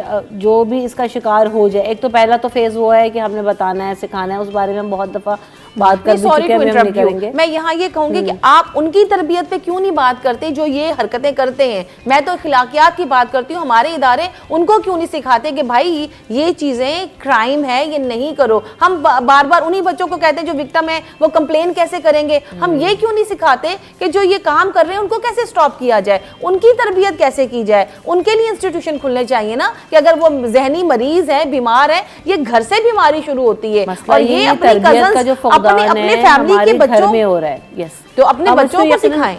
बिल्कुल ऐसे ही ये तो वो वाली चीज़ें कि इसका तो हर फैक्टर, हर पॉइंट इस टॉपिक में ऐसा है कि उस पर कम्प्लीटली बात होने की ज़रूरत है। और जो है वो वही वाली बात है कि एकदम से सडनली चीज़ें नहीं हो जाती। ये बरसा बरस से हो रही है। अब अनफॉर्चुनेटली कहना पड़ता है, नानी नाना, दादी दादा, मामू चाचा, सिक्योरिटी गार्ड, ट्यूशन वाला, कारी साहब, उलमा, बिल्कुल। मदरसे, आप कहाँ कहाँ तरबियत का वॉच फैक्टर रखनी लेकर पड़ती आएंगे? है, वॉच रखनी पड़ती है हमें। बिल्कुल देखिए ऐसे ही। अगर तरबियत रुकिए अच्छी अभी। हो। अब उरूसा बात ये है हमारे पास कि देखें ये जो मसाइल हैं ये अज़ली इश्यूज हैं और लोग जैसे अभी ज़ैनब ने भी कहा खुदकुशियाँ लोग आपने कहा खुदकुशियाँ लोग करते हैं और जो है वो अपने आप को मार लेते हैं, मर्डर्स हो जाते हैं, सेलिब्रिटीज़ की हमने बात की, एक पूरा ट्रॉमा जो ज़िंदगी तबाह कर देता है। How to deal with this? So again उन्हीं की बात को कैरी फॉरवर्ड करती हूँ। एक तो ओवरऑल सबकी अवेयरनेस की तो ज़रूरत है ही है हमें, और उस अवेयरनेस में वो लोग भी शामिल हैं। ज़ाहिर है आप स्कूल में अगर बच्चों को एजुकेट कर रहे हैं या किसी वर्क प्लेस पे कोई ऐसी वर्कशॉप रख रहे हैं जो कि उनको इक्वालिटी और जेंडर डिस्पैरिटी के बारे में बता रही है, तो इसका मतलब है वो लोग भी शामिल हैं जो प्रीडेटर्स होंगे और वो भी शामिल हैं जो बेचारे विक्टिम्स होंगे उस चीज़ के। और ये हमेशा हो कहाँ रहा है, हाई अथॉरिटी से लो अथॉरिटी पे, मोर पावरफुल और लेस पावरफुल। सो अगर आप कॉन्टेक्स्ट को देखें, पूरा इसको डायसेक्ट कर दें, तो ये दो ही चीज़ें, चाहे फाइनेंशियली वो ज़्यादा स्टेबल हैं और आप कम हैं, ये मेड और सर्वेंट और लैंडलॉर्ड का ताल्लुक हो, चाहे माँ बाप हैं तो बच्चे हैं क्योंकि वो फिज़िकली लेस एम्पावर्ड हैं, मेल और फीमेल है तो वो भी फिज़िकली लेस एम्पावर्ड है एज़ कम्पेयर टू मेल, या वर्क प्लेस पे तो आपका बॉस है, आपका सीनियर है या ये। सो कहीं पे भी अब्यूज़ ऑफ अथॉरिटी आप कर रहे हैं। तो अच्छा, अब आप जब एजुकेट करना शुरू करते हैं तो सबसे पहले ये कि आपने पहले अपनी बीइंग को बताना है। पहले मुझे अगर यही नहीं पता मेरे जिस्म के ऊपर किसका क्या हक है और मेरी क्या चीज़ है जिसको डिस्टर्ब अगर कोई होगी, चाहे वो कोई ऐसी चीज़ है जो मुझे अनकंफर्टेबल कर रही है। समटाइम्स हम पब्लिक में बैठे हुए होते हैं और आप देखिए कुछ नज़रें हमें दिख भी नहीं रही होती, बट हमें ये पता होता है कोई हमें देख रहा है, विच इज़ अनईजी। और ये इंट्यूशन है, ये आपको खुद से पता चलता है, ये किसी ट्रेनिंग से नहीं पता चलता। आप सिर्फ बच्चों को, लाइक हमने लास्ट प्रोग्राम में भी सेफ अनसेफ टच की बात की थी, इसलिए मैंने कहा और इसको हम हमने करते हैं, हम कंटेंट पे कर बात चुके की। हैं। कोई डीमीनिंग किस्म के जुमले, कोई अल्फाज ऐसे जो आपको अनईजी कर रहे हैं, सबसे पहले आपने सेग्रीगेट करना है, this is what is making me uneasy, uncomfortable. और बच्चों बड़ों सब में अवेयरनेस यही है। जब आपको ये अवेयरनेस आ जाती है मुझे ये अनईजी करता है, then you need to know कि मुझे इसके लिए अमल क्या करना है। उसमें स्कूल्स में देखें आप, हर स्कूल में हरासमेंट कमेटीज़, मेंटर्स, टीचर्स, ये वो सब इस पे बात करते हैं कि बच्चे कोई भी इस तरह का एक्ट है वो करें। हमने इंडिकेशन ये लगानी है कि आपने छोटे रवैये को भी इग्नोर नहीं करना, क्योंकि छोटी चीज़ें ही लीड करती हैं टू बिगेस्ट इवेंट्स, और वो वहाँ होता है। अगेन इसमें पेरेंट्स का रोल बहुत ज़्यादा है। अगर बच्चे कोई पर्टिकुलर रवैये की शिकायत करते हैं, चाहे वो बिल्कुल घर के और बहुत ही क्लोजेस्ट बंदे से आ रहा है, आप pay attention to the details, क्योंकि ये इम्पॉर्टेंट है। क्योंकि आप छोटी छोटी चीज़ें मिस करते हैं, ये बड़ा होके बहुत बड़ा तूफान लाते हैं। और उसमें हमने देखा है लोगों की पर्सनल शख्सियत तो तबाह होती है। ऐसे ही लोग ड्रग्स में चले जाते हैं क्योंकि उनको समझ नहीं आता वे आउट, इस स्ट्रेस को डील कैसे करना है, और ये continuous stress leads to trauma. अच्छा, वे आउट कैसे होता है ये भी हम ज़रा भी बात करेंगे ना, कि चलें ये जो ट्रॉमेटाइज हो जाते हैं या इन चीज़ों का जो शिकार हो जाते हैं, आप ये देखें ना कि सुबह या वैसे भी वर्क प्लेस पे जाएँ, काम पे जाएँ, या कहीं पर भी आप देखें बच्चे पढ़ने जाएँ, इंस्टीट्यूशंस में जाएँ, जहाँ पर भी अगर ये कोई इस तरह की बात हो जाए, चीज़ हो जाए, आप वो देखें वो चीज़ आपके दिन सारा दिन चलती रहेगी। सारा दिन क्या, सारा मतलब आप वो काफ़ी अरसे तक आप उस चीज़ को सोचते हैं। अगर आपसे कोई गलत बात कह दे, एग्जैक्टली आपको कोई बॉडी शेम कर दे, आपको कोई स्किन टोन पे कोई बात कह दे, तो लोग जो है ना इसको ओवर सेंसिटिव, कोई शादी में चल रही हैं ख़वातीन तो हमारी एक तो वैसी गोरे काले मोटे पतले में इतना फंसे हुए हैं कि अगर वहीं पे कोई कुछ कह देता है तो आप कितने, और इस तरह की जो चीज़ें होती हैं तो फिर आपको कई अरसे तक वो ट्रिगर करती रहती हैं। तो how to deal with this, हम इस पर भी बात करेंगे, लेकिन कोई ब्रेक लेते हैं, ब्रेक के बाद।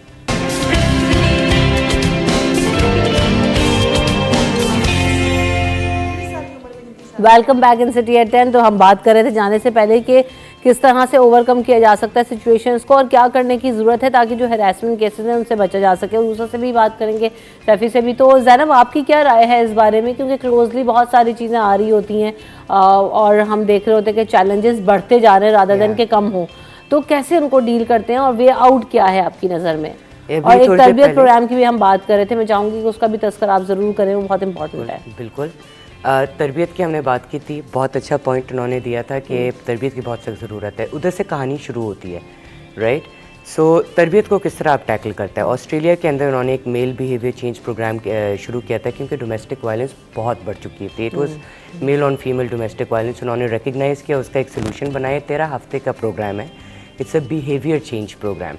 ओके, सो जो अब्यूज़र होता है उसको उसके थ्रू गुजरना होता है, वो जॉब नहीं रख सकता है, वो बहुत सारी चीज़ें वो सोसाइटी से कनेक्टेड नहीं है उस 13 हफ्ते के लिए। अगर वो फेल होता है अपने सेंसिटिविटी टेस्ट, फिर वो दोबारा करना पड़ता है until they are part of the society, क्योंकि उनको ये होता है उनके गवर्नमेंट के लोग सारे के सारे अगर घुल मिल के चल सकते हैं, सही तरीके से चल सकते हैं, तो फिर देन इकोनॉमी के लिए बेहतर होता है। इधर हमारे कि एक दूसरे से इतने लड़ रहे हैं हम, इकोनॉमी तो स्टैगनेंट हो ही गई है हमारे एटीट्यूड से, राइट। सो एक हम कंपनीज़ के साथ क्या करते हैं, जब हम औरतों के लिए डाइवर्सिटी प्रोग्राम शुरू करते हैं उससे पहले हम एक जेंडर सेंसिटिविटी प्रोग्राम देते हैं, जहाँ मर्दों को बुलाते हैं और उनको उस डिबेट का हिस्सा बनाते हैं कि ओके ठीक है, शायद आपके बायसेस हैं, आपके पुराने इस तरह ट्रेडिशनल सोच है, शायद आपको लगता है वो सही है, मगर अगर किसी को नुकसान पहुंच रहा है ना उस सोच से, तो उसका मतलब उस सोच के अंदर कोई गलती है, कोई मसला है उसके अंदर। तो तरबियत इधर आती है, सिविक सेंस, सिविक ड्यूटी।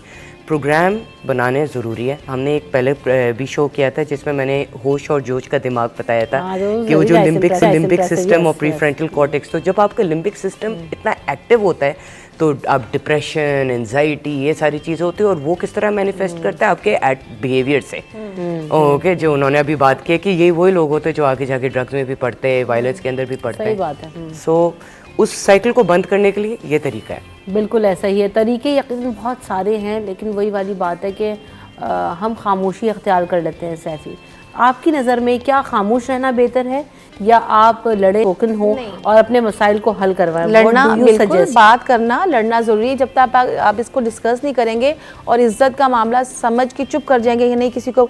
शुरू में तो यही होता था, जब हम लोग यंग थे, पढ़ते थे, तो हम ये नहीं घर वालों को नहीं बताना, अच्छा खुद ही फेस टॉलरेट कर लेते हैं। अच्छा, अगले वाले को डिफेंड करने लग जाते हैं। हाँ जी जी, क्योंकि ज्यादातर अनफॉर्चुनेटली कहना पड़ता है आपके रिश्तेदारों में से कोई निकल आता है। जी जी, कुछ फैमिलीज में तो ऐसा है कि एक फ्लर्ट है एक रिश्तेदारों में, और माँ कह रही नहीं इसकी तो आदत है, इसकी पागल है। वो पागल करते करते वो इतना उसको आदत पड़ जाती है कि वो हर किसी के साथ ही वो जुमले कसना और बात करना, चाहे वो फिजिकली नहीं कर रहा, लेकिन वो करना, तो वो माँ कहेगी नहीं इसको आदत है, ये मजाक करता है। भाई मजाक में कोई हैरस हो रहा है, ये किस किस्म का मजाक है? ऐसे पागलों को फिर आप, अगर वो नफ्सियाती है तो उसका इलाज करवाएं। और दूसरी बात ये इन्होंने कि गवर्नमेंट लेवल पे ट्रेनिंग प्रोग्राम्स होने चाहिए, बिल्कुल होने चाहिए, और हमें जो है इंटीरियर्स में भी और जाके और ये प्रोग्राम्स करने चाहिए, लोगों को अवेयर करना चाहिए कि भाई ये जो तुम कर रहे हो ना यहाँ पे, ये क्राइम है और पकड़े जाओगे। क्योंकि हमारे यहाँ जजा और सज़ा का सिस्टम, जब तक आप सज़ा से नहीं डराओगे, लोग वो काम करेंगे। आज आप ओपनली कह दो कि चोरी करना जो है ना वो कोई जुर्म नहीं है। आप देखें कि आपकी चीज़ें किस तरह से चोरी होती हैं। अभी तो उनको है ना कि भी चोरी करना जुर्म है, डकैती डालना जुर्म है। और रह गई गवर्नमेंट की बात, जिस गवर्नमेंट लेवल पे खुद लीडरान एक दूसरे को तकरीरों में हैरास करते हो, मैं तो इसको भी हैरेसमेंट ही समझती हूँ कि आप ओपनली अपनी तकरीरों में वो उसको कुछ कह रहा है, वो तो आपकी आवाम कहाँ से सीखती है? लीडरों से सीखती है ना, कि पॉलिटिकल लीडर जो आपको लाइन ऑफ एक्शन देते हैं आप उससे ले रहे होते हैं। तो वहाँ पे खड़े होकर लोग जब एक दूसरे को हैरास कर रहे हैं, आप क्या समझ रही हैं? अब ये जो इद्दत का आया है जजमेंट, सब बातें आ रही हैं, ये इद्दत का ये इद्दत का जो जजमेंट आया, ये हैरेसमेंट नहीं है, this is severe harassment for the women, कि जो एक सीनियर विमेन है, खातून अव्वल रह चुकी है, उसको आप इस तरह से उसको इद्दत चला के और इस तरह से डिस्कस कर रहे हैं। और ये पाकिस्तान में अपनी नौयत का पहला केस है। बिल्कुल ऐसा। और ना सिर्फ पाकिस्तान में, मैं समझती हूँ कि मिडिल ईस्ट में भी ऐसा कोई केस नहीं हुआ होगा जो ये हुआ है। तो ये क्या है? ये भी यानी कि पॉलिटिकल विक्टिमाइजेशन में आप इतने गिर गए कि आपने ये भी उठा के, ये भी वो खोद के और ये निकाल दिया, हलाल को हराम कर दिया बेसिकली। तो व्हाट इज दिस यार? यहाँ तो बात है, देखिए जब ये नेशनल तरबियत प्रोग्राम का जिक्र कर रही थी ना ज़ैनब, तो बिल्कुल जो आपने या सैफी में उधर ही रिलेट कर रही थी, वो बात मैं आपसे दूसरा सवाल किया तो मैं उधर उसको जिक्र करना भूल गई इन बातों में। लेकिन बिल्कुल आई टोटली रिलेटेड के जब हम नेशनल तरबियत प्रोग्राम की बात करते हैं, भाई तो इनको भी तो जरा तरबियत जो गवर्नमेंट चला रहे हैं, सिखा दें। वो क्या कर रहे हैं? ये टीवी पर आके जब ये सब कुछ कर सकते हैं, तो ये पीछे क्या करते होंगे बैठ? फिर वही वाली बात कि सोसाइटी, आप जो टीवी पे देखते हैं, आप जो फोन में देखते हैं, अब सब कुछ यहीं से मोल्ड हो रहा है। अब डिजिटल वर्ल्ड में हम रह रहे हैं रूसा, और जो कुछ, अच्छा एक और चीज ऐड कर लीजिएगा, वक्त क्योंकि कम है, मुस्तकिल हमारे पास हर चीज का एक्सेस है। हाँ, बच्चों के पास जो है वो हर तरह की वेबसाइट खोल के देख सकते हैं, सभी कुछ जो है वो अवेलेबल है, हर तरह का कंटेंट। इवन आप गानों की एक वीडियो उठाकर देख लें सादी सी, कितनी उसमें उरियानियत है, घटिया फिल्म कंटेंट, जो आपके लिरिक्स हैं उनमें कितनी उरियानियत और गंदी बातें हैं। तो आप हर चीज जब एक ही चीज को ट्रिगर करेंगे तो कहीं ना कहीं वो हैरेसमेंट के जुमरे में ही निकलेगी, और वो कहीं ना कहीं आपके जो है सबकॉन्शियस में वही चीजें पूरा दिन आ रही हैं। आप सुबह से जो गाना बजाना और देखना शुरू करते हैं तो ये सब कुछ देख रहे हैं, तो ये पेनिट्रेट तो कर रहा है सोसाइटी के अंदर। कंट्रोल कैसे होगा? सो कंट्रोल के लिए वही जो बेसिक हमारी होगी, तरबियत तो आया। नंबर 1 इस तरबियत। नंबर 2 अपनी जिम्मेदारी। मैं जहाँ भी जाती हूँ उसको कैरी करना मेरी अपनी जिम्मेदारी है। हर इंसान इंडिविजुअल यही फील करे और यही अपने रवैये को ऐसे एग्जिबिट करे। एंड देन कुछ चीज़ों को ना हम उन पे कारमा पे भी रख लें। अब ना whatever you are doing, आप नहीं करे तो आपके सामने किसी ना किसी फॉर्म में ज़रूर कारमा आएगा। पे क्या हो रहा है ये तो आएगा, लेकिन हो क्या रहा है कि जनाब अगर मेरे साथ हुआ ना तो मैं अब जिंदगी भर उसको लेके कैरी करती रहती हूँ, सोचते मुझे अपना आप बुरा लगने लगता है। ये लोगों की सोच है और ये अप्रोच है। उससे कैसे निपटना है कि हम जो एक्सट्रीम केसेस पे जाने की बात करें वहां तक ना पहुंचे, क्योंकि बच्चों और खवातीन और यंग लड़कियों के अंदर ये बहुत ज्यादा इश्यूज हैं जो कि मैं फेसबुक पर रोजाना हमने देख देखें रही हूँ। बच्चियों को पहले तो नॉर्मलाइज करना है इस चीज़ पे कि she is not the only one जिसके साथ ये हुआ है। नंबर 2 उसके बाद उस बच्ची की वैलिडेट करना है फीलिंग्स को। Anybody who will encounter this sort of, चाहे वो कमेंट ही हो, एक किसी ने ये कह दिया तुम बहुत मोटी हो या तुम्हारा रंग ऐसा है या तुम्हारे चेहरे पे दाने हैं, बच्चियों के लिए तो ये भी काफ़ी है ना, ये भी लाइक इनफ ऑफ एग्जैक्टली। तो उसको कैसे कॉम्बैट करना है और कैसे मेंटली स्ट्रांग होना है, कैसे इस ट्रॉमा को डील करना है और फिर इसी ट्रॉमा को उसने कैसे इनटू ग्रोथ ट्रांसलेट करना है। ये ना हो कि वो इसी ट्रॉमा में रहकर बीमारी की हद तक चली जाए। सो प्रोफेशनल हेल्प भी मौजूद है, इदारे भी मौजूद हैं। अब तो साइकोलॉजिस्ट भी इतने हैं और हर जगह एक्सेसिबल है। Free of cost services available हैं, कारवाने हयात जैसे इदारे और बाकी इदारे। तो आप हेल्प तो ले ही सकते हैं, लेकिन जो चीज़ें ग्राउंड लेवल पर हैं वो माँ का रोल है, इनकरेज करे, बच्चों के साथ बात करे, बच्चे अपनी बात जब बताएं तो एक्शन भी लेना है। कोई स्कूल में अगर कोई चीज़ होती है, टीचर तक रिपोर्ट होती है, तो टीचर ने एक्शन भी लेना है उन चीज़ों का। उन बच्चों को भी समझाना है, उन ऐसे टीचर्स, ऐसे को-वर्कर्स को भी आपने रिपोर्ट करना है। क्योंकि देखें ऑर्गेनाइजेशन ने तो बड़े अच्छे रूल्स बना दिया, आप हरासमेंट विसल ब्लो करें किसी के against and they will take certain action, और उसमें मिनिमम ये कि they will lose the job. हाँ बिल्कुल, ये सब कुछ हो भी रहा है, लेकिन वही वाली बात, इसका आगाज़ कहाँ से होगा? जब आप बोलेंगे, बताएंगे, कहेंगे, आप जानेंगे कि हरासमेंट है क्या और आपके साथ हो रही है और उसका मुकाबला आपने कैसे करना है। तो ये यकीनन एक बहुत बड़ा टॉपिक है जिस पर हम बात करते हैं, लेकिन छोटा छोटा कंट्रीब्यूशन हम अपनी तरफ से सोसाइटी में ज़रूर देने की कोशिश करते हैं कि जहाँ किसी की ज़िंदगी में हम सब की वजह से थोड़ी सी भी बेहतरी आ जाए, थोड़ी सी भी मदद मिल जाए, तो शायद जो है ना वो इस सारी बातों का कुछ मकसद हो जाए और जो है हासिल उसूल कहते हैं ना वो हो जाए। तो thank you so much for coming in the show everyone. आप सब वक्त खत्म हो गया, मुझे हेडलाइंस की तरफ बढ़ना होता है, वक्त बिल्कुल खत्म है। रमशा कमल और टीम को दीजिए इजाजत, अपना ख्याल रखिएगा, अल्लाह ने के बाद।